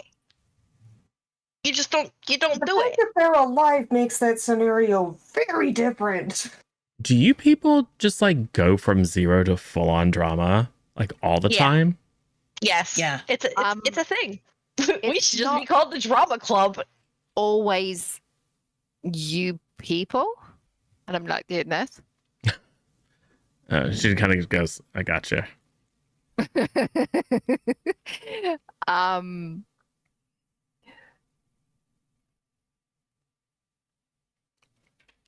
Yeah. I don't. What do you think, She-Devil? Do you think it would be beneficial to bring him here? I mean, I think I called him. So, yeah. I think it's my original intent. I mean, he doesn't get along with his uncle particularly well. Probably because he's not a good guy. But if he's fallen under the powers of the puppet master, Nika's probably the best person to like detect it. Look, I can't tell for sure if he's doing what he's doing just because he's a dick or if he's doing it because he's under the influence, but it's just like some of the stuff that he's doing is like more dickish than usual. Well, it's more like, look, I'm not going to explain it to a bunch of teenagers from out of town. There's some real stuff going down in Empire City, and I know it's like, you've alien invasions or whatever. But there's like real stuff. There's real lives hanging in the balance. And we've got to be careful because if it is the puppet master, if he's back to his old tricks and he finds out that people know, he will make those people go away. So my plan was to super secret get Nico back for a minute and have him figure out if his uncle's being weird, and then he can go back and be safe in Halcyon City, and then we can deal with it. But now there's all you guys. And let me guess, you didn't like sneak into town or anything. No, we loudly announced our presence. No, it wasn't loudly. We just came By a helicopter? Yeah, but it wasn't. We didn't come in as superheroes. We came in as a group of young people coming to a different city for the weekend. We did not come in as superheroes. It was that is true without being subtle, as in it was there, but because you know, I'm a wealthy teenager, it was under that premise. So it was definitely not like, hey, we're superheroes here to come and stop a bad guy. That's not that. Like, we know a little bit better than that. I mean, some of us may have told someone about our plan. What was that? Who did you tell? Ren? It was Slasherella. She was trying to kill me in a hallway. Why was Abby trying to kill you? What did you do? Because I used her name. Why did you use her name? I didn't know she existed. Did this just happen like since you got... How long have you been here in town? 5 hours? 8 hours. Oh, God. Well, we'll have to get that sorted. And she found us, to be fair. I was just walking out of my hotel room and suddenly I was pinned against the wall with blades against my neck. She's been talking about tracking someone down and making them pay. Yeah. I'm assuming it's you. Yeah, it was. I bought her a burger. Well, isn't that sweet? No, what I was thinking is this might actually work, right? Because you're all like rich and famous, right? And don't know anything about what's going on. You would make a really good target.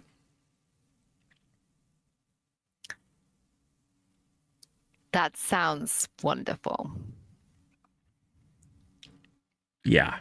And I mean, I'm sure if Abby can figure out who you guys are, then a lot of other people can. But let's just say around these parts, people tend to have a certain impression of people from Halcyon City, particularly young teenagers from Halcyon City. They're like super sheltered and super privileged and very naive and easy to manipulate and con. So I think we can use that to our favor. So in terms of Nico's uncle, the one that you're worried about, what's his role in your city? So he is an executive at Singularity. It's a big, I don't think you have any offices. Technically, what they do is, I think, illegal in Halcyon City. So it's a lot of transhumanism, elective cybernetic enhancement, life extension. It's the whole idea of like achieving eternal youth and health and wealth through technology. Right. It's all the rage for like the super wealthy, or for people who don't mind effectively becoming indentured servants to the super wealthy so that they can get some implants. So are they having like, when's their next kind of fundraiser or public event or something like that? Oh, I see where you're going. You could, I assume you got an agent or something, right? Yeah. You could say that you really like what Singularity's up to and are looking at like a branding thing. And if there's any chance that you could, like, I don't know, show up at an event. Because they do all kinds of like, save the streets, clean the streets, all the orphans. It's like, yeah, you people are the reason that there are so many orphans in Empire City. And you're gonna raise $100,000, for the new orphanage. It's like, makes me sick. But it is something that maybe gives us an in. You could get close to them. And if you get close to them, they're probably going to try to work some of whatever mojo it is that the puppet master uses on you, because I don't think he'd be able to resist the bait of taking someone who's like rich and famous and pulling them into his web of influence. Assuming that he's actually alive, right? We don't know. It's just that every other time, like historically, every other time he's come back Almost everyone says it can't possibly be him. A few people say it's probably him, and everyone makes fun of those people, and then it turns out to actually be him.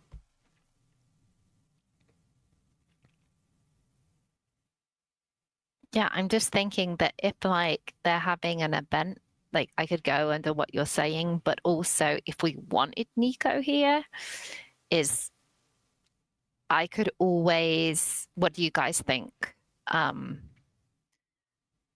Like I could always invite him here as my date to the event so he doesn't know and be like, oh, it's because you know Empire City and I wanted to be with someone who, you know, knows the city. So he doesn't come under the premise of like knowing that we're looking for something wrong with his uncle, and also doesn't come under a stressor.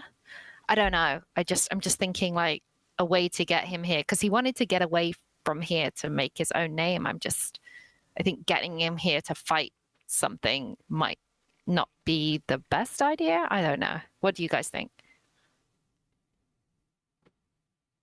Tilly, he's your bro. I have a text ready to send.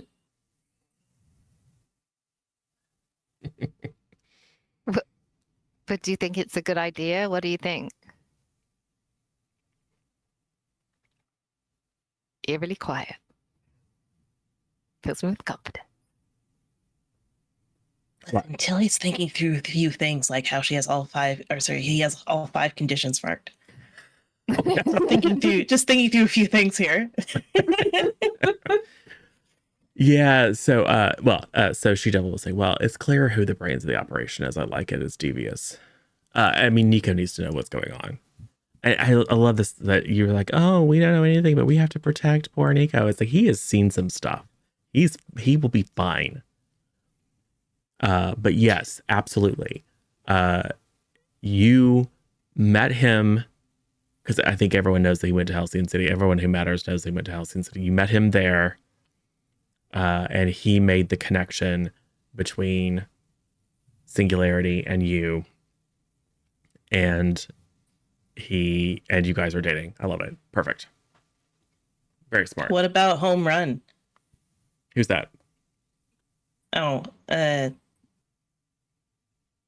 kind of a boyfriend. Yeah, he's not my partner anymore. He hasn't been my partner for a little while, Tilly. That's another thing that I will tell you about. Oh, okay. Point. I was kind of wondering because he got replaced. Yeah, Home Run's no longer Home Run. Sounds juicy. I don't care. Yeah. I think you'd care about a part of it. But Ooh, it's okay. Really? Well, after we defeat the Puppet Master, maybe we'll have a conversation. Yeah. You aren't exactly what I was expecting. I get that a lot. Everyone else is just super quiet and it makes me uncomfortable. Me too. All right. Well, anyway, I'll send him a text. And it's all like, hey, Nico, we're in Empire City. Need some help with an event? Come hang out with us. We're having a great time at a hotel. Sightseeing. Peach. No, Not the peach. Not the peach. Delete the peach. Delete the peach. I mean, we talked about this Delete now. the peach. Yeah. Copy the rest of you. Obviously. So he has all your phone numbers. Each and every one of your phone numbers. All right, you get a text pack on the way. Where'd I meet you? The hotel. Yeah, tell him our room number. Okay. Yeah. Fine. Yeah, so well, you're in the club. You want to hang out? I mean, not with me. I'm busy. Char, you want to show them around? She says, not really.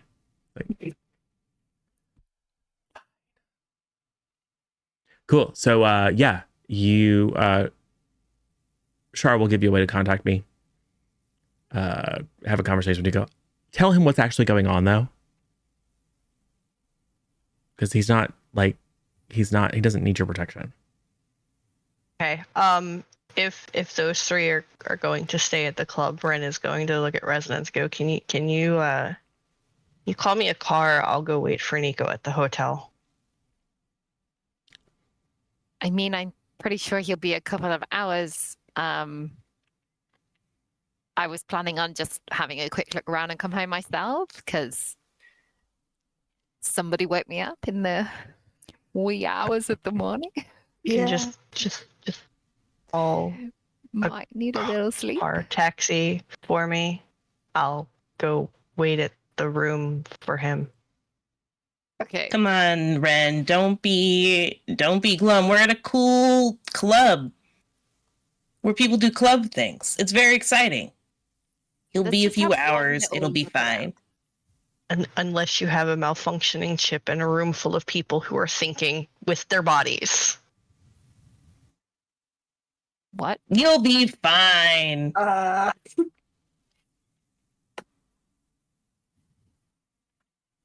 So what's happening? Ren, I'll go back to the room with you. It's fine. I'll get us a car. You can stay. It's fine. Really, it's. Dear, Ren, stop with the mopey BS. Let's just go. I'm not moping. Are you sure? Yes. Anyways, let's not do Charade this rolls in her here. eyes. Like, oh. Let's go talk outside or something. This is embarrassing. Why don't you guys just come and meet my friends, say hello, and then go back to your fancy hotel room? Sounds great.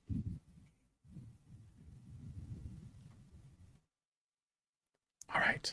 Lead the way. She kind of floats down and leads you back to a booth. And there you see three other young folks, one of whom looks just like a guy. Like he's maybe like a little bit of a gym rat. He's got cut off sleeves. And he's wearing kind of a military kind of cap. He like nothing super special about him. One of them is dressed in a tuxedo and has a top hat. And let's see who else is someone that you would and one of them kind of handsome, tall, thin guy, fairly normal. And at first you think that he's got some sort of like rave wear on because he's got these glowing stripes on the sides of his head. But as you get close, you can see that they're actually implanted. So that's Kid Commando, and that's the amazing Corey, and that's Matrix. So these are superheroes from Halcyon City. They're a team that doesn't have a name. Kid Commando will kind of just like nod his head. Matrix will look at you all, and then you can see just little lines of code under his eyes. Oh, yes. You are Violet Scepter's daughter. How's that going? she's running for mayor, so that's exciting. Yeah, there's about I project an 85% chance that she'll actually win. That's great. That's even before I factor in any underhanded tactics that she might employ. Just based on popularity alone. Everyone loves a redemption story. Yep, they sure do. You are like 17 different people. Apparently, I can't figure out who you are, but you are from the future.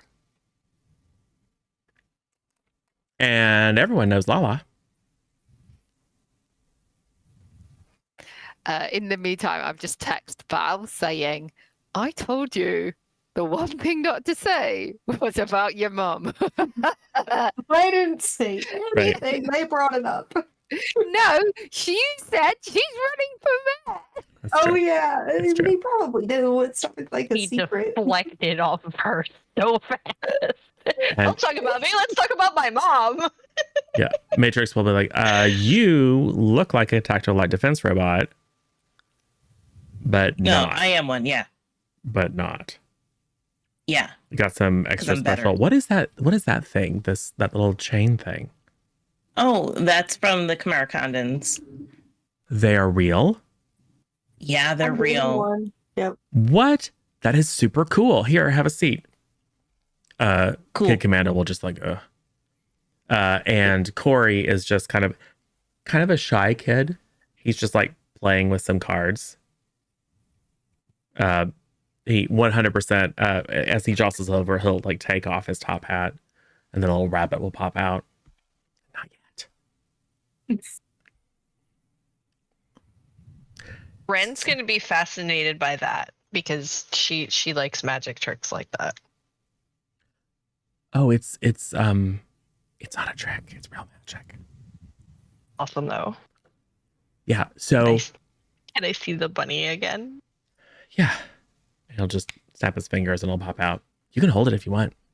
Oh, that would be so awesome. Just gonna take the bunny and just gently pet the bunny. 2 fingers between the ears, gentle like. So my uncle was like a magician, and I was like, I always wanted to be a magician. And then I like learned some tricks and stuff like that. It was really cool. And then he died, and I inherited all his stuff. And when I got all that stuff, there was this like weird old book, and then I read it.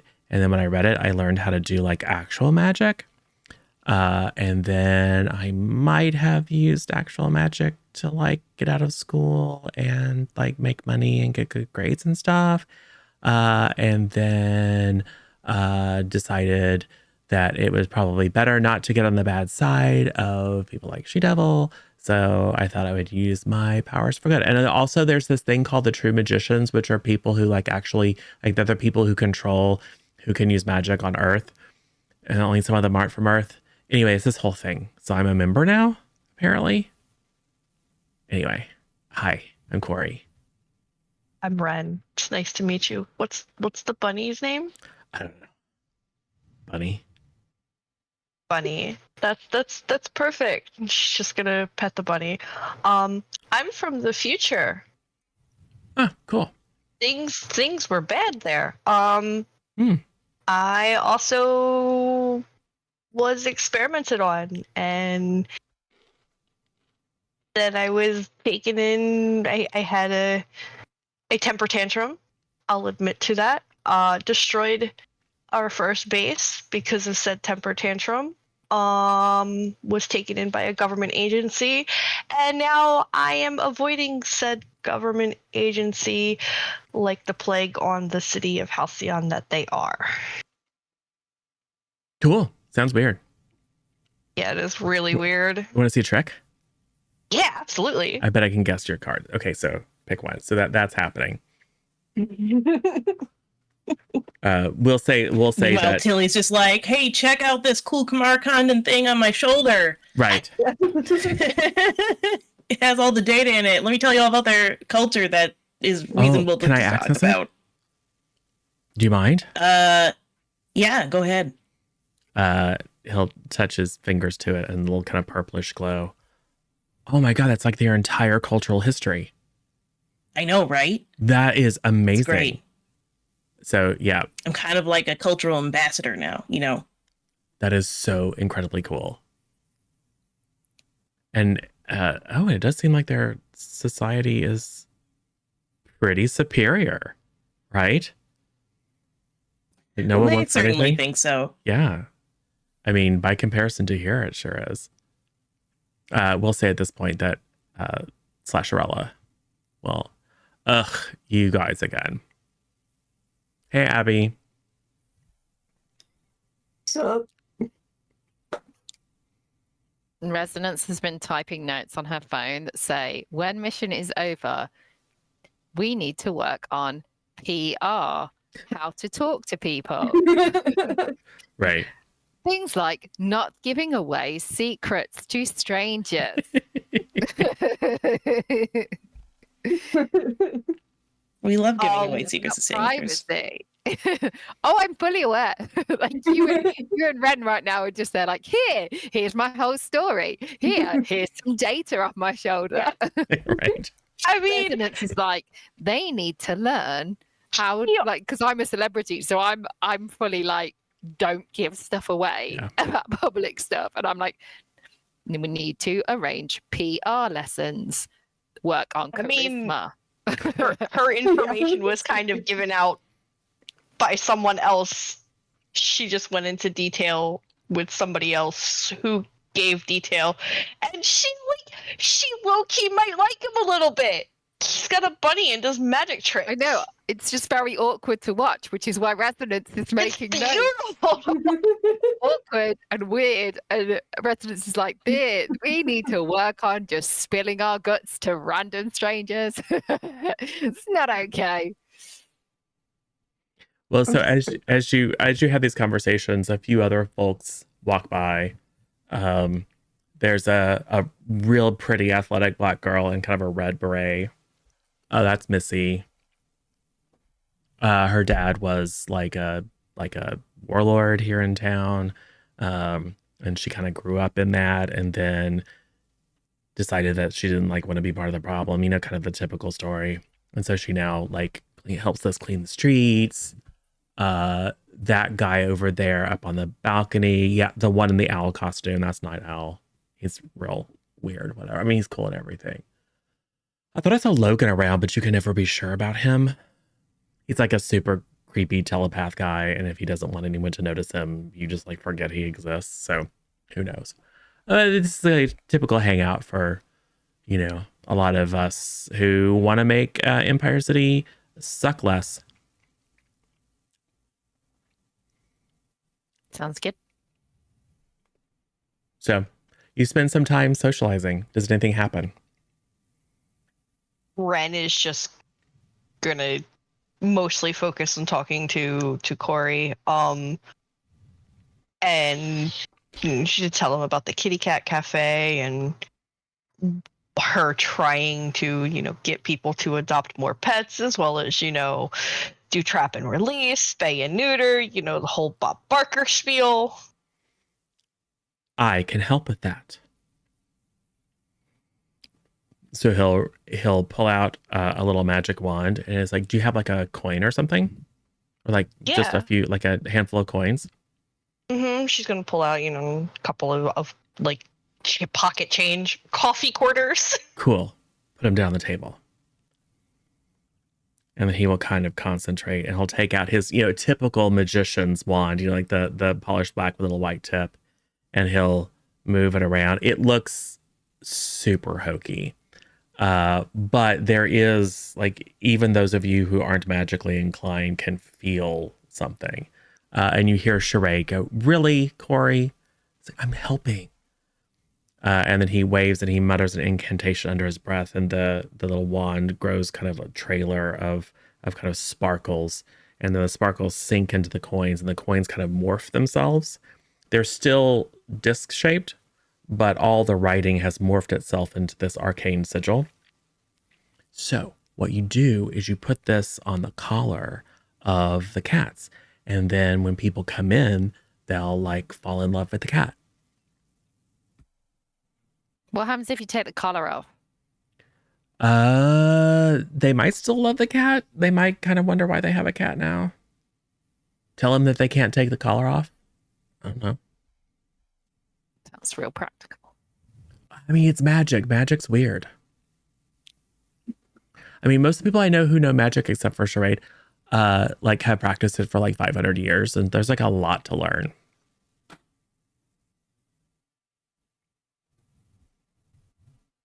I wonder if you could do that with the microchips that we put into the cats so they don't get lost.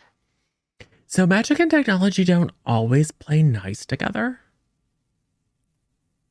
I was trying to fix a phone the other day. Let's just say it isn't fixed. It's real interesting now, but it isn't fixed. You can basically call dead people on it, which I guess could be useful. That's kind of cool. Yeah. Until they start calling, random people start calling up. And it's ugh. So I just pulled the battery out. So yeah, Probably not. I think the collars will work better. I don't know. I mean, maybe you know your powers best. I'll try it on a couple of cats, and we'll you go could from try there. like if you learn the sigil and you carve it into something. I could teach you. I mean, I don't know. I mean, some people can do magic. Maybe you can. Definitely. I mean, everyone can do a little magic. bit of magic. I think. Like no one's totally not magical, except maybe if you're a robot. No offense. I don't know. I think Tilly is pretty magical with the stuff that they're able to do. It's.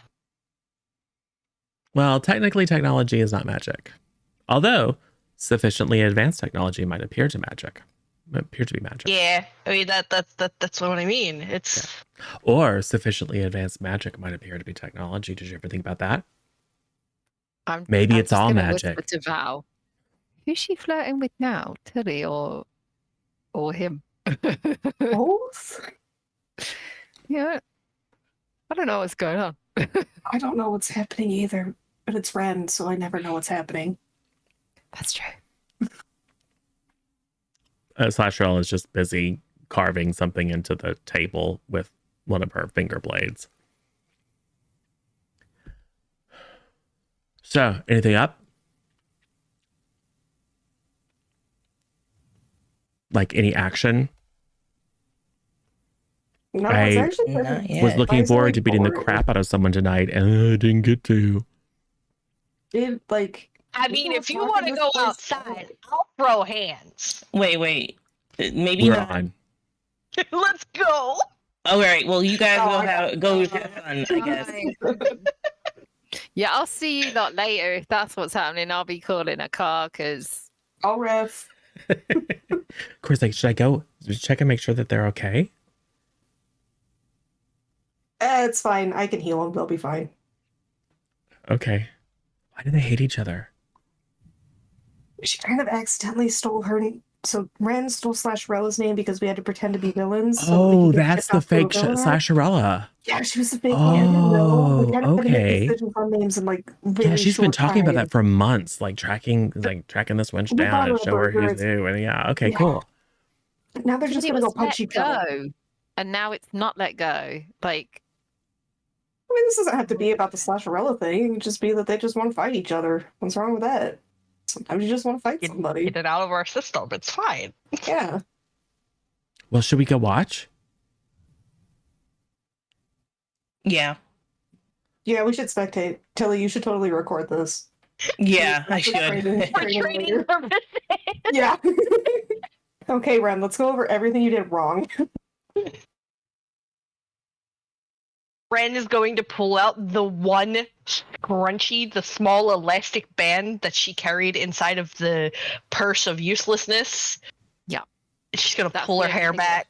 Fit in it. Yes, the only thing that fit. You had to cram it in there. Kept popping out, zipper kept getting stuck on it. Cool. All right. And so you'll make your way out into the alley. Corey will conjure some glowing lights to light the area up, and then since Ren is about to fight, we'll ask. Ren is in a tearaway dress, right? Sure. Yes. I mean, if you rip it hard enough, it'll tear away. Ren's just like, all my work. So since Spectre's there, he's like, so y'all are from Halcyon City? Yep. Cool. I'm moving there this fall. Oh, nice. And you... Corey. Yeah, who's Corey? Oh. Are you gonna go to Parasol? Oh, no, I'm going to Westlake Prep. Oh. So, luck. Why does it look like Spectre has shit under her nose? No, so my uncle had a house up in Northcliffe, which is a super swanky area. Yeah. The north side of town, on the cliffs overlooking the ocean. Yep. And my sort of mentor, Midnight, said that it was a good idea if I go there. Like there's some sort of nexus of magical energy. I don't know, whatever. Probably one of several, honestly. Probably. They pop up every now and again. Yeah. So anyway, and then it's also kind of like charade is here, and how many true magician trainees do we really need in one spot? Yeah, that's fair. I think they have like after school things at Parasol that you don't have to necessarily be enrolled, but it might But do they be teach? nice. See, do they teach magic though? Probably. I feel like mean, there's They bound to definitely be have a some good sort library. of. we Oh, should. they do have a really cool library. They do. Oh yeah, Yeah. Oh, I might have to check that out. yeah, you Cool. should. Cool. He'll give you his number. Sweet. Yeah, we Second should Ren, I totally. got his number before you did. Yeah, we should totally hang out. And Ren probably sees this and uses it to feel a little bit of extra rage. All right, so let's Slasherella and Ren round 2. What happens? Ren is just immediately going to, kind of like, he's gonna rip the skirt off, so that it's just shorter. This way she's a little bit more agile. And then she's gonna power up her arm. She's like, you're yanking, and like one of the seams is like not giving way, and so Slasherella will come forward and like use one of the little spikes to like snip it for you. Perfect, thanks. And then you're phenomenal, by the way. And then step back. Okay. Just be ready to fight. All right. Well, this was your idea. So what do you do?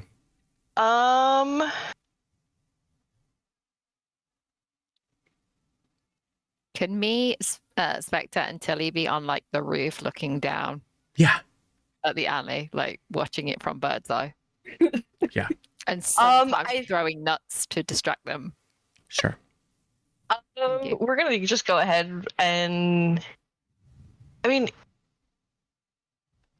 it's Loki kind of like hardcore sparring. So would it be directly engage a threat or unleash your powers? It would be directly engage. Okay, so then I'm gonna go ahead and roll.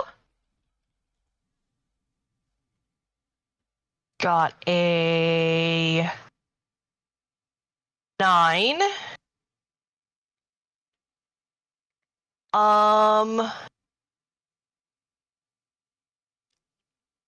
And she is going to and we'll go ahead with impress or surprise, because obviously we're not going to frighten her. Okay. She's there willingly. So we'll go with that again. Cool. So not resist or avoid. So take a powerful blow. Okay. So you just launch all out, and you're just pounding her with your telekinetically enhanced fists. She's blocking most of them. And then she does that whole like, oh, you're too strong for me. Oh, I thought we were just playing. And you go, oh God, I'm so sorry. And then she uses that moment to counterattack quite forcefully. I got I don't have any conditions. I got a 3. Wow. Mark potential. Yep. So she just pounds you back. So it's a general melee. Yeah. Awesome. Up top. So kind of in the shadows, you hear a Hello? Around. it's Kid Commando. Oh. Who, like, you don't know where he came from. Like he kind of skulks in the shadows. He seems to be very situationally aware. Something's coming. Keep your head on a swivel. Roger that. I assess the situation. Sure. Yeah, probably could do that. God. I am very focused on recording this fight. All right. Well, let's see if my dice are nice to me. Oh, Because that is like a 6. they I were. got -2 on every move. Ooh, yeah. I got a 7. Cool. Finally. What here is the biggest threat? Probably the Mecha Rat King that is slowly making its way. However, I will say, just because I'm nice, there's another significant threat, and that is Tilly, who has all the conditions. So if there's a thing you would like to do before the Mecha Rat King strikes, I'm telling my team some information, and they're just like, Tilly's fine. Tilly's a robot. To help Tilly cool. not friggin' lose it. Yeah. So maybe like before I notice the thing and so how are you feeling, Tilly, about the whole new you thing? We haven't really gotten to talk about that. It's pretty good. Clean slate, as it were. As Tilly has no lessons right now either. I forgot about that business. Oh yeah. Oh, that's why you're spilling all our secrets. Yeah, I don't have no rules to hold me down. No lessons. It's new bro Tilly.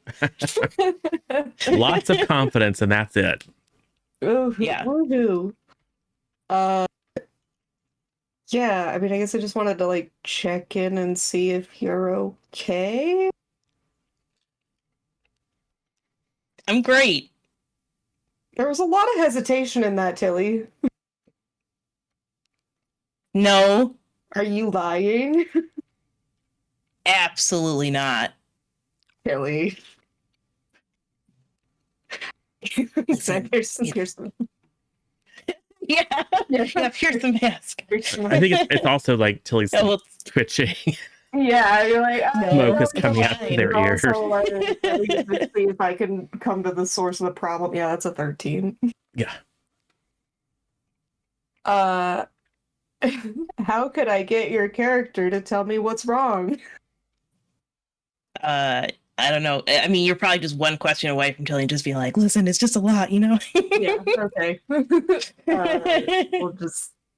I think I already have influence, so that's... You can take influence and shift their labels. Well, it's the question of how could I gain influence. Oh, okay, yeah. Other one. But... I mean, what do you want me to do? I want you to be friends with Imp. Because he's my bro. No. I don't want to be friends with him. I know, right? It's very exciting. Oh no. Look. Do you want to talk about it? Listen, it feels like a lot of pressure going on in the recent time. I'm supposed to be like, the cool Kamar Condon ambassador person, and I need to make sure everything is hooked up correctly for our base and stuff like that, make sure I get the information for everyone I need it. And sometimes it just feels like, a lot or something. And like, we met Imp and he's really cool and all, but I know you didn't want him to come on the mission, so I left him behind. Maybe it would have been better if we brought him. I just don't want that to be like a thing. I just want everyone to be like friends, Yeah. No, I totally, Tilly, I get it. I'm gonna tell you some white lies. Yeah, go for it. Yeah. Tilly, I have my issues with Imp, but, I'm sure that things will be just fine. We'll get him here, explain the situation, and, yeah, we'll be good. Everything's gonna be great. And Tilly, if you need help, you can ask. I know we ask a lot of you. You kind of just like hyper connected to the internet, so it's just easier than pulling out our phones sometimes. But you can also say no and establish boundaries. A hero should always establish boundaries, Tilly. Oh, okay. A hero should always establish boundaries. That sounds like something I should take to heart. Yeah. You should. And it can't possibly go wrong. No, definitely not. But yeah, I'm going to use the white lies for comfort and support. Perfect. Roll it up. Because I don't like to have the penis to him. All right. Yeah, that's another. That's plus savior instead of plus one day. Yeah, that's another 13. Awesome. Well, so you hear it, Tilly, and I think you already opened up. Which means I get to shift Tilly's labels because I get influence again. Yes. Huzzah. And clear a condition, Tilly, so you won't be on the verge of exploding. Still kind of on the verge of exploding. But that's all right. Yeah, close. So. But less. Not quite as bad. Bro Tilly, we barely knew thee. Yeah. Next one is next one in the cycle is Dog Tilly. Gotta imitate Squee this time instead of Right. Ash. I think that the core of what Spectre was trying to get at is gonna shift your mundane up and your freak down, because I'm trying to get you to be less robot, more act like person. Cool. Now I can be all like, how about you Google that? That's what I do now. When you ask me for things, Yeah, I like, send you that. how about Let you me look it Google up? that for you. Just super aggressive all of a sudden. It's like, you do go to school, don't you? Like, you know how the world works. Anyway, so yes, so that happens. Kid Commando warns you, and as Ren and Slasherella are beating each other up for fun in the alleyway, the Mecha Rat King, which has now incorporated portions of the self-driving car, so it's now like 12 feet tall, lurches into sight. There's a giant rat monster! Everyone turns and looks. And then behind that, you see kind of on jet boots, that same kind of trash robot, kind of shakily, like one of the jets out of its boots is kind of a little intermittent, so it's kind of weaving through the air. And it tries to float above the scene and proclaim something, and then kind of stumbles a little bit, and so it lands on the opposite roof. You got this! And then say, Craniac 5000 is here to destroy the city. What happens? Oh. Man, that's a tragedy. Just... Ren is gonna pull up short on a punch. You know, it's just gonna kind of like hover there, and she's gonna go, "We got a bigger problem." To Slasherella, and she's gonna point to the 12-foot thing, approaching them. I'm gonna take your lead. How do we handle this? The way we handle everything, charge. Let's go. Yes. Cool. So those two are just gonna charge the Mecha Rat King. What is everyone else doing? I would like to use my left belt, new and improved, and go fly over and start beating the crap out of the robot. Awesome. Residence, Tilly.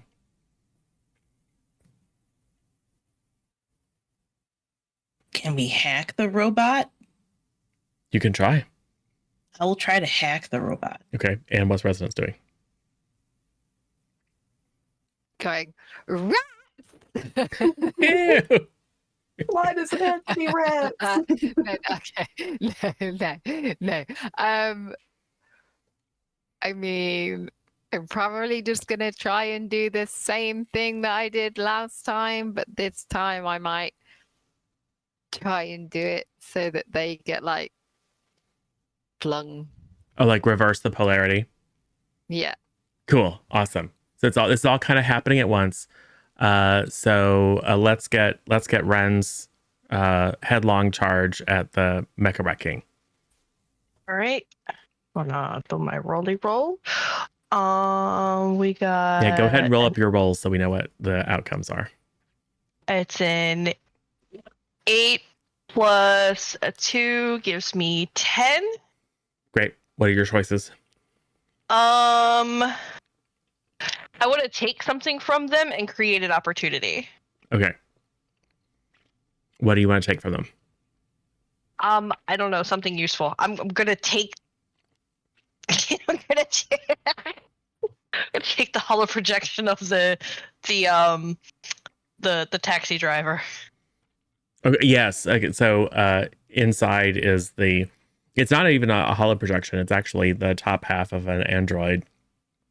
And it's, help me, help me, help me. We're So you just go in and you start punching cyber rats and you reach out and pull that thing out and throw it. Thank you. Crunch. perfect. And you create the opportunity such that it is now clearly focused on you. You did not roll to resist or avoid its blows. Therefore, I need you to take a powerful blow. Yep. Time to get yeeted.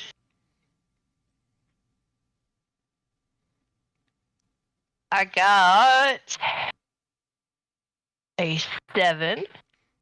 Okay, pick one. I'm gonna struggle past the pain and mark 2 conditions. Cool. One is gonna be angy, and the other one is gonna be insecure. Okay. Yeah, it pulls out of its weird rat mecha body the rear bumper of the car, and then just uses it like a baton to smack you, and you go flying back, and like you can see the bricks in the side of this alleyway crack. And then Slasherella just leaps on and starts. Corey, meanwhile, is levitating and he's throwing explosive playing cards at it. Who's next? I've got mine. I got a 7. Okay. I'm assuming it's directly engaged. Yeah. And because Tilly, you're trying to hack it, right? Yeah, I got an 11 on hacking it. Cool. Okay. So I think what I'd try to do is try to disrupt it so it won't do as much, like it's hard, move slower. It's easier for you to attack him. Sure. Yeah. Cool. We'll say that the result of that is that you don't have to resist or avoid its blows. Okay. You, however, Tilly, realize that it is not purely cybernetic. It's not. There is an organic component. There's probably like a human brain in there somewhere, which is not hackable. Okay. Yeah. But yeah, it goes to reach one of its big claws towards you, and then kind of seizes up. So Spectre, on your choose one, it will not hit you, and you may choose another thing. Okay. I will take something from them and disable the jet boots Okay. to ground it. Cool. So you just pull out your sticks and whack whack. Yeah. One of the little jet pods activates and off into the night. Yeah. My jet boots, no. Kid Commando has taken up a post on the opposite thing and just pings this thing in the dome with a bullet. It ricochets off, but there's a big dent. And it kind of stumbles to the side. This thing is not in great shape. And it wasn't to start with. Cool. All right. Resonance. Resonance misses. She stumbles on some chili nuts that she dropped in front of her while watching Ren and Slasherella fight, and she just fell over backwards. So how can we make this worse? Oh yeah, okay. So I think you go to like demagnetize, unmagnetize, or whatever, but then you slip and you fall, and so your energy just kind of sprays everywhere. And then trash can lids, dumpsters, old bits of trash, whatever, all then get magnetized and then sucked onto this thing like armor. And it grows another 4 or 5 feet. And Tilly. No, I'm joking. Tilly's fine. Tilly's mostly advanced alien ceramics. Okay. So yes. So it now has armor, and has grabbed. It is using a dumpster as a cudgel and is trying to smash. Like it literally smashing Slasherella, but she's just slicing pieces off of it as it comes towards her. Round 2. What happens? Ren is gonna pick herself up off of the ground. And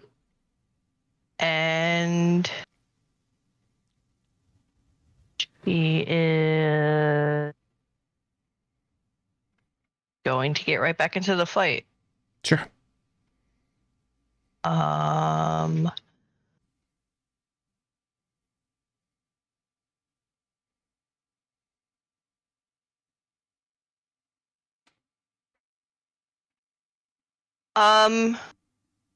I would like, before she throws herself back into the fray, like physically back into the fray, she wants to extend her senses, like the listening part of her senses, to see if she can hear anything that would assist her in, like, kind of like a core mechanism that she can kind of like work her way into deactivating with her fists. It's just a bunch of rats. Cybernetically enhanced rats. Okay.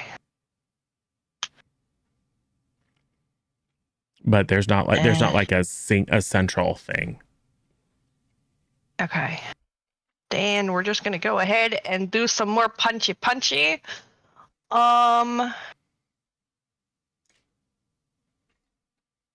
We got a 9. Cool. Pick one. And now we're going to resist or avoid their blows because that last punch hurt. Cool. So you're up there. You're just punching rats left and right, and individual rats are flying out of it. But it's still, it's still fairly cohesive. Who else? Oh, I'm feeling motivated. I just remembered through our pep talk that I can do cool things like get burned. Yeah. So I'm going to do that. Surely you have so many conditions. You could be good. Oh, yeah, I'm great. At the 12. Yeah. So you hold 3 burn. Yeah. Hold 3 burn, which I will then immediately use. So I will create a moat around the rat thing, which is basically like a cage situation. Yes. And then... Not a giant hamster wheel for it to run on? No, that would be funny. And then I thought I might just reshape my environment with hard light and just kind of, like those things where you squish things. Like if you squish it, all the rats eventually will just have to separate. Yes. And then you just have a lot of little rats that you'll have to deal with, or they'll get squished, whichever happens first, I guess. Yeah. So that would be the rest of the burn to basically make a squishy. So you make a cage around it and then like a big anvil on top that is slowly coming down to squish them. Yeah. Cool. Resident Spectre.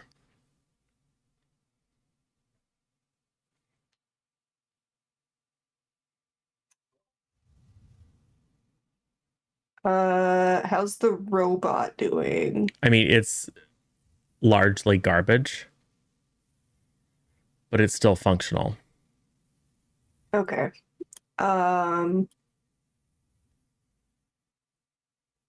Yeah, I'll go down and I guess keep trying to like rip it apart until it can't move. Yeah. Do it. Oh no. Guys, why do you hate me? That's a 4. We have boons. Yeah, I should major boon that. Do it. Okay. Yeah, 2 and a 1. It's not. I got another 2 and a 1. It's fate. Listen, man, just keep going. Yeah. It's all, you're racking up the potential. That's true. I've got 2 more. Right. So yeah, you need to take a powerful blow, please. Yeah. And now it's gonna give me like double 6s. Yeah. Oh no. That's an 11. Oh no. Wasn't quite double 6s, but it was still a 6 and a 3. So are you taking out? Do you lose control, or do you pick 2 from the lower one? I feel like my adventures with the Lev Belt are coming back to haunt me, and I probably lose control of it. Okay. I love this. So it goes, you're like dodging around, levitating, because you now have a lot more mobility than it has. So you're using the love belt, and it's slowly swinging at you, trying to regain control of its mechanisms, muttering to itself, and then like you're like, it's not quite enough, because it keeps getting close, and so you hit the power up button on the love belt, and like you crank it like 3 or 4 notches too high, and like, but it gets stuck, so you just kind of go blasting off into the night. Whoa! Team Spectre blasting off again. Yeah. Right. I'm fine. I got this. It's fine. I don't got this. It's You're still in radio communication, but you're like just heading off in a parabolic arc. You'll be able to come back, but it'll take a second. Cool. Anyone else? I used my stage fighting move to roll superior instead of danger. Yeah. Are you attacking the Mecha Rat King or the Craniac 5000? Craniac 5000. Cool. What'd you get? I got a 7. And what's your choice? So I think well, it depends on how you think, but I was going to say take something away from them, and I was just going to take their electric away from them. Makes perfect sense. So seeing all this, the Craniac 5000 kind of gets closer to the edge, like the lip of the roof, and comes into Resonance's sight as you see Spectre kind of fly off into the distance. And it's just a perfect angle for Resonance to zap up. And the whole mechanism just shudders and then powers down, and then kind of sways on the edge, back and forth, and the little pigeon comes and lands on its shoulder. And that's just enough to start it falling. And then the top part, which I think Spectre probably was close enough to realize that like you could see through some of the red plastic or glass, there is in fact a human brain in there. The top part, there's a psh of steam, and then a little flame as a little rocket booster takes off, and the head flies off in a different direction. And you hear, Craniac 5000 will return to destroy the city. And then the body falls, hits the alleyway, and then just breaks into pieces. There's like old tuna cans in there. There's like pieces of a toaster. It's a real nightmare. Meanwhile, Tilly's rat press is making rat jelly. Some of them probably escape and scamper off into the night, but most of them get...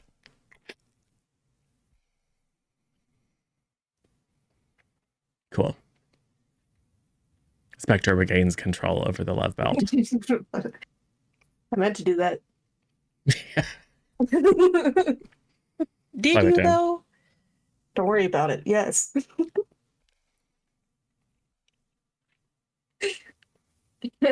Slashwell will come over and like pull Ren up, or offer Ren a hand. Good job. Ren will definitely take that. Yeah, same. You pretty badass out there. I mean, this is just another Tuesday night in Empire City. Also, Craniac is like a total pest.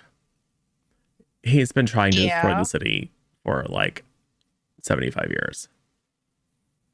I mean, when you're a brain in a jar, you don't have much. What? I mean, you think that for 75 years you would develop some other hobby. Oh, well. I mean, yeah, he could take up. Could you imagine what he could crochet? No. Because it would probably involve rats or possums or something. It'd be gross.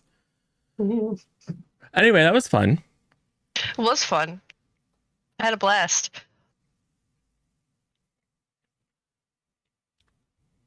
Corey will come over. Are you okay?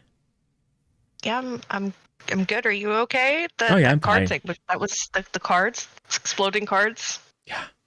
Chef's kiss. And there's other stuff that I can do, but it's really like, I mean, you know, there's like all kinds of rituals and stuff. But then there's like demons and things involved, and I don't want to deal with that. It seemed like overkill. Yeah, I don't blame you. You sound like you would need a secure-ish safe location for something like that to be unleashed where you don't hurt anybody. Oh yeah.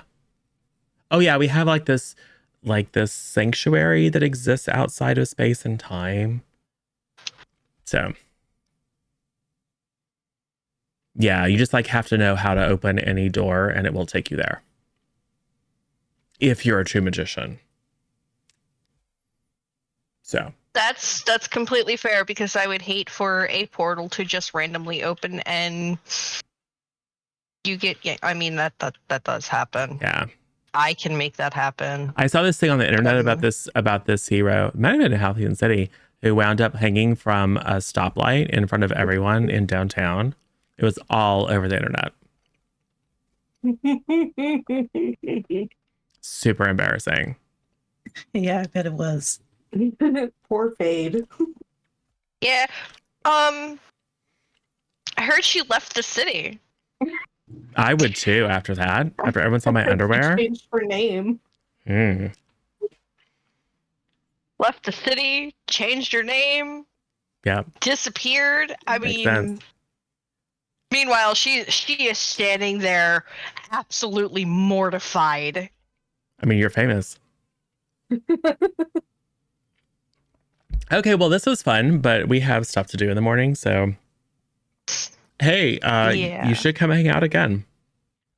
This is kind of how we roll in Empire City. You know, hang out, have a good time, beat up some bad guys. It was pretty legit. Or sometimes we run and hide because, yeah, you know. Because it's too dangerous. Yeah. We kind of I be completely honest, we don't understand that at all. We have no concept of fear. You're from Halcyon City. Anyway, well, cool. All right. Well, I'm gonna go back to my room, and we'll just go over to a random door, and say a little incantation, open it, and you see this like eldritch light come out. And say, I know it's after my bedtime. No, but we had a really cool time. Bye. And he closes the door. Ren's just gonna wander back over to her group. Hey, do you have extra? This is Slash Lila. Hey, do you have extra room in your hotel? Yeah. Possibly. Why? Cool. I'm bunking with you. Why? Because I live in the sewers. I mean, it's not sewers. It's not like active I mean, sewers. no, you could have just left it there. You can come take a shower. It's totally fine. I'm not camp. smelly. And she. It's the sewers. Okay, legit. Okay, you're right. Never mind. We're all a little smelly. Yeah, it's true. I have rat juice all over me. It's so gross. Yeah. So no, there's like this old abandoned subway station that like I turned into a base, you know, because everyone's gonna have their base. But it's mostly just like cold and wet. Yeah, you can. Why you can't? I mean, we hashed out our issues. We sparred a bit. Cool. We took down a giant rat thing. We both need a shower. All right, cool. All right, check later, Commando. And he'll just like leap off into the darkness. Matrix will. Oh, it was a pleasure to meet you. Tilda, we'll have to connect later and share more notes about Kumara Kanda and anything else that you might know, and I might know some things too. And then the little purple lines, it's like shaved into his head, and then there's obviously an implant will what's this word? Scintillate a bit, and then a hover car will come down. And he'll hop into it.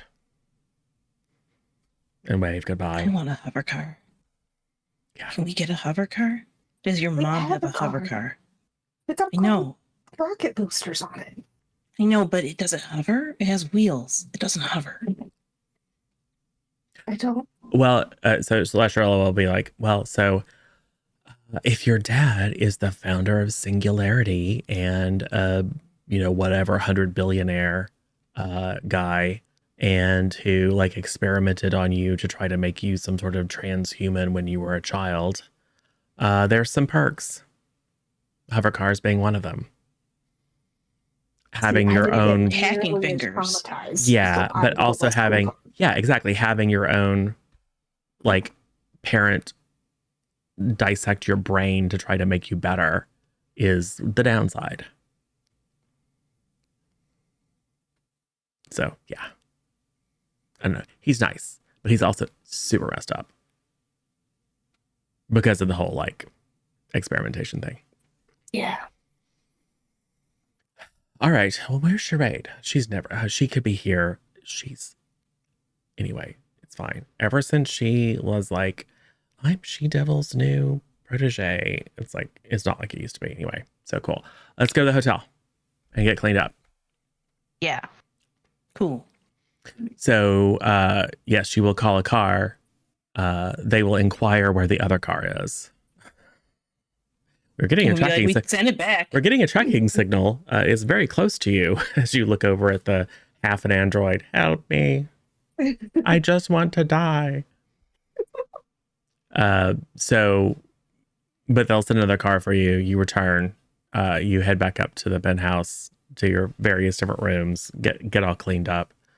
And we'll say that we end as you're all just falling asleep at like 4 o'clock in the morning, and then there's a knock on the door.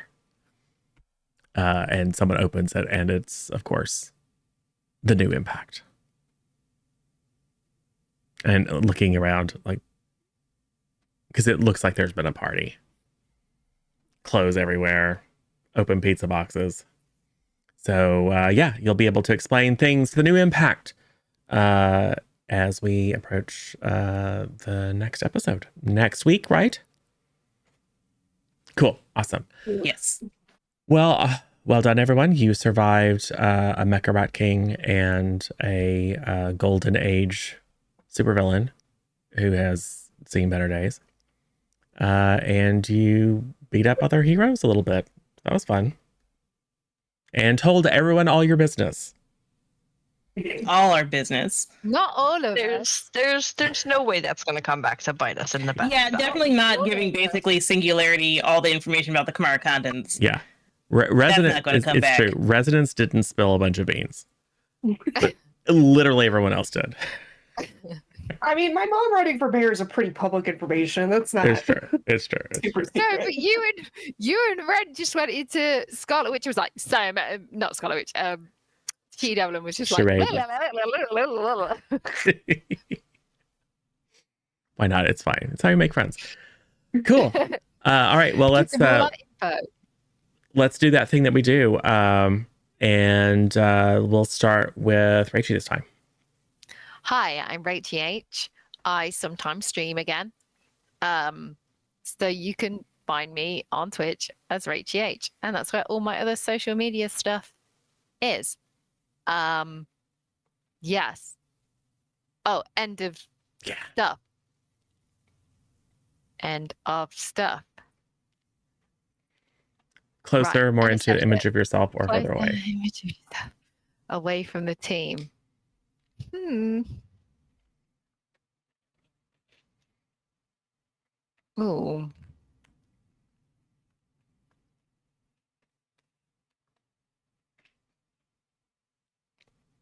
I don't know. I'm torn between. I don't think I grew away from the team for sure. But I don't think anyone particularly made me feel welcome. I think I spent a lot of this episode like face palming my own hand, like at the team. So maybe grow into the own image of yourself, because maybe I'm like they all thought that I was the kind of immature, self-involved one when we first started. Like they thought I was very shallow as a person, and I guess that actually now I'm realizing that I have more of a level head on my shoulders and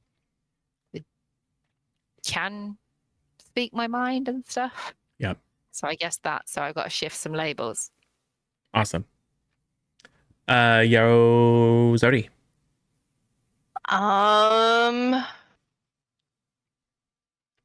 Ren definitely grew into her own image, like for sure.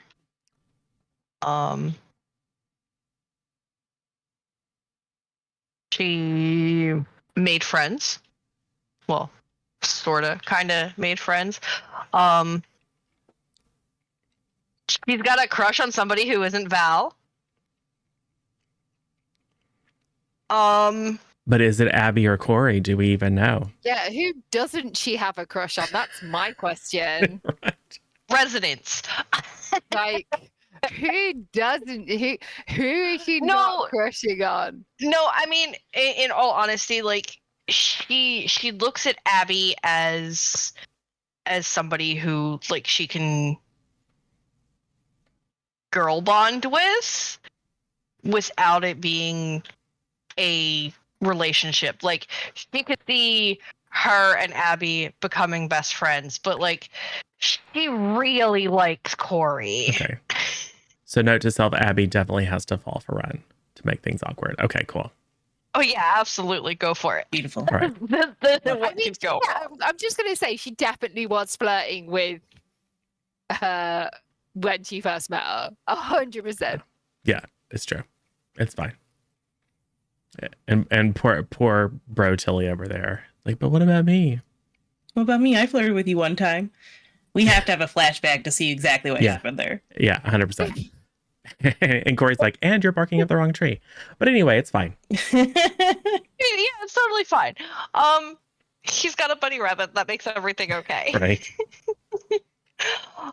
But yeah, she grew into an image of her own self. And Gonna move some labels around. We're going to shift down our danger and boost up our mundane. Okay. How about you, Misha? All right. Well, I am Misha _lesson3 here on Twitch, or at Mishawea on Tumblr, where sometimes there's art posted, including the C+ comics Tumblr, which exists. And you'll see me here again on Tuesday, I think, for more Cowboys and Cthulhu's. Yes. Yeah, that will be fine and normal. Yeah, definitely. As far as the end of session, I think Tilly grew closer to the team. We had a good time. We hung out. Spectre reached out to Tilly when Tilly was feeling really bad. So, Spectre, you get influence, which I think just means to strip my labels again. If you learn my freak again, I swear to God.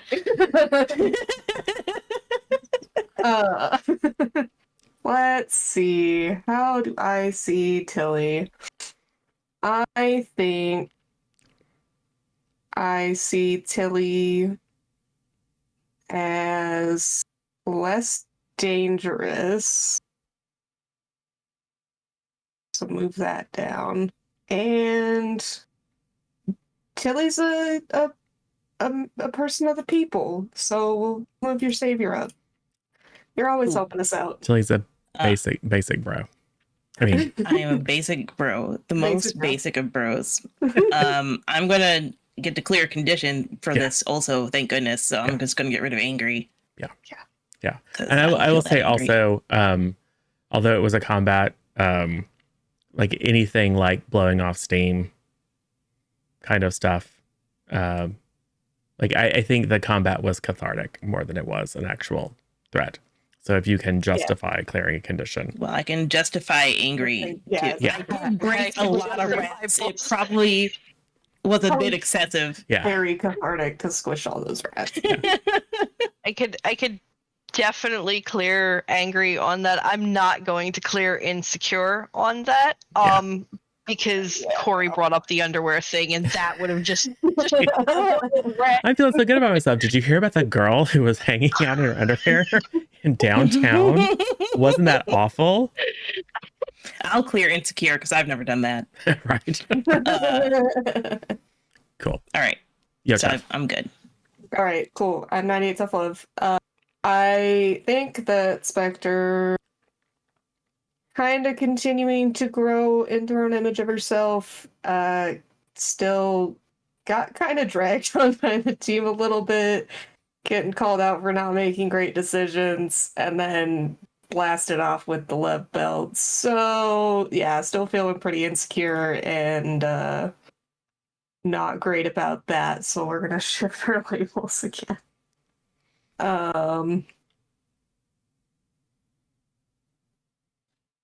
Oh, I think her freak goes up because she's still feeling othered, and maybe your savior goes down because she doesn't feel like she can really protect people.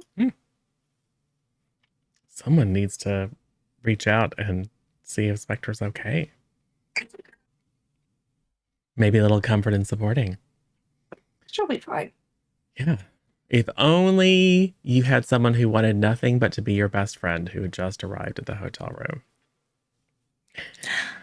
It's your new best friend. You said you'd be best friends. It looks so exciting. Let's all be bros together. Right. It'll be fine. It's like a lifestyle, you know? Yeah. Cool. Yeah, great. Awesome. Well, thanks everyone for playing. Thanks everyone for showing up in chat and for the boons and banes and all that good stuff. Yes, we will say goodbye to YouTube and then do the thing where we come back and read out all that kind of stuff. So thanks everyone, and we will see you again very soon. Bye everybody. Bye.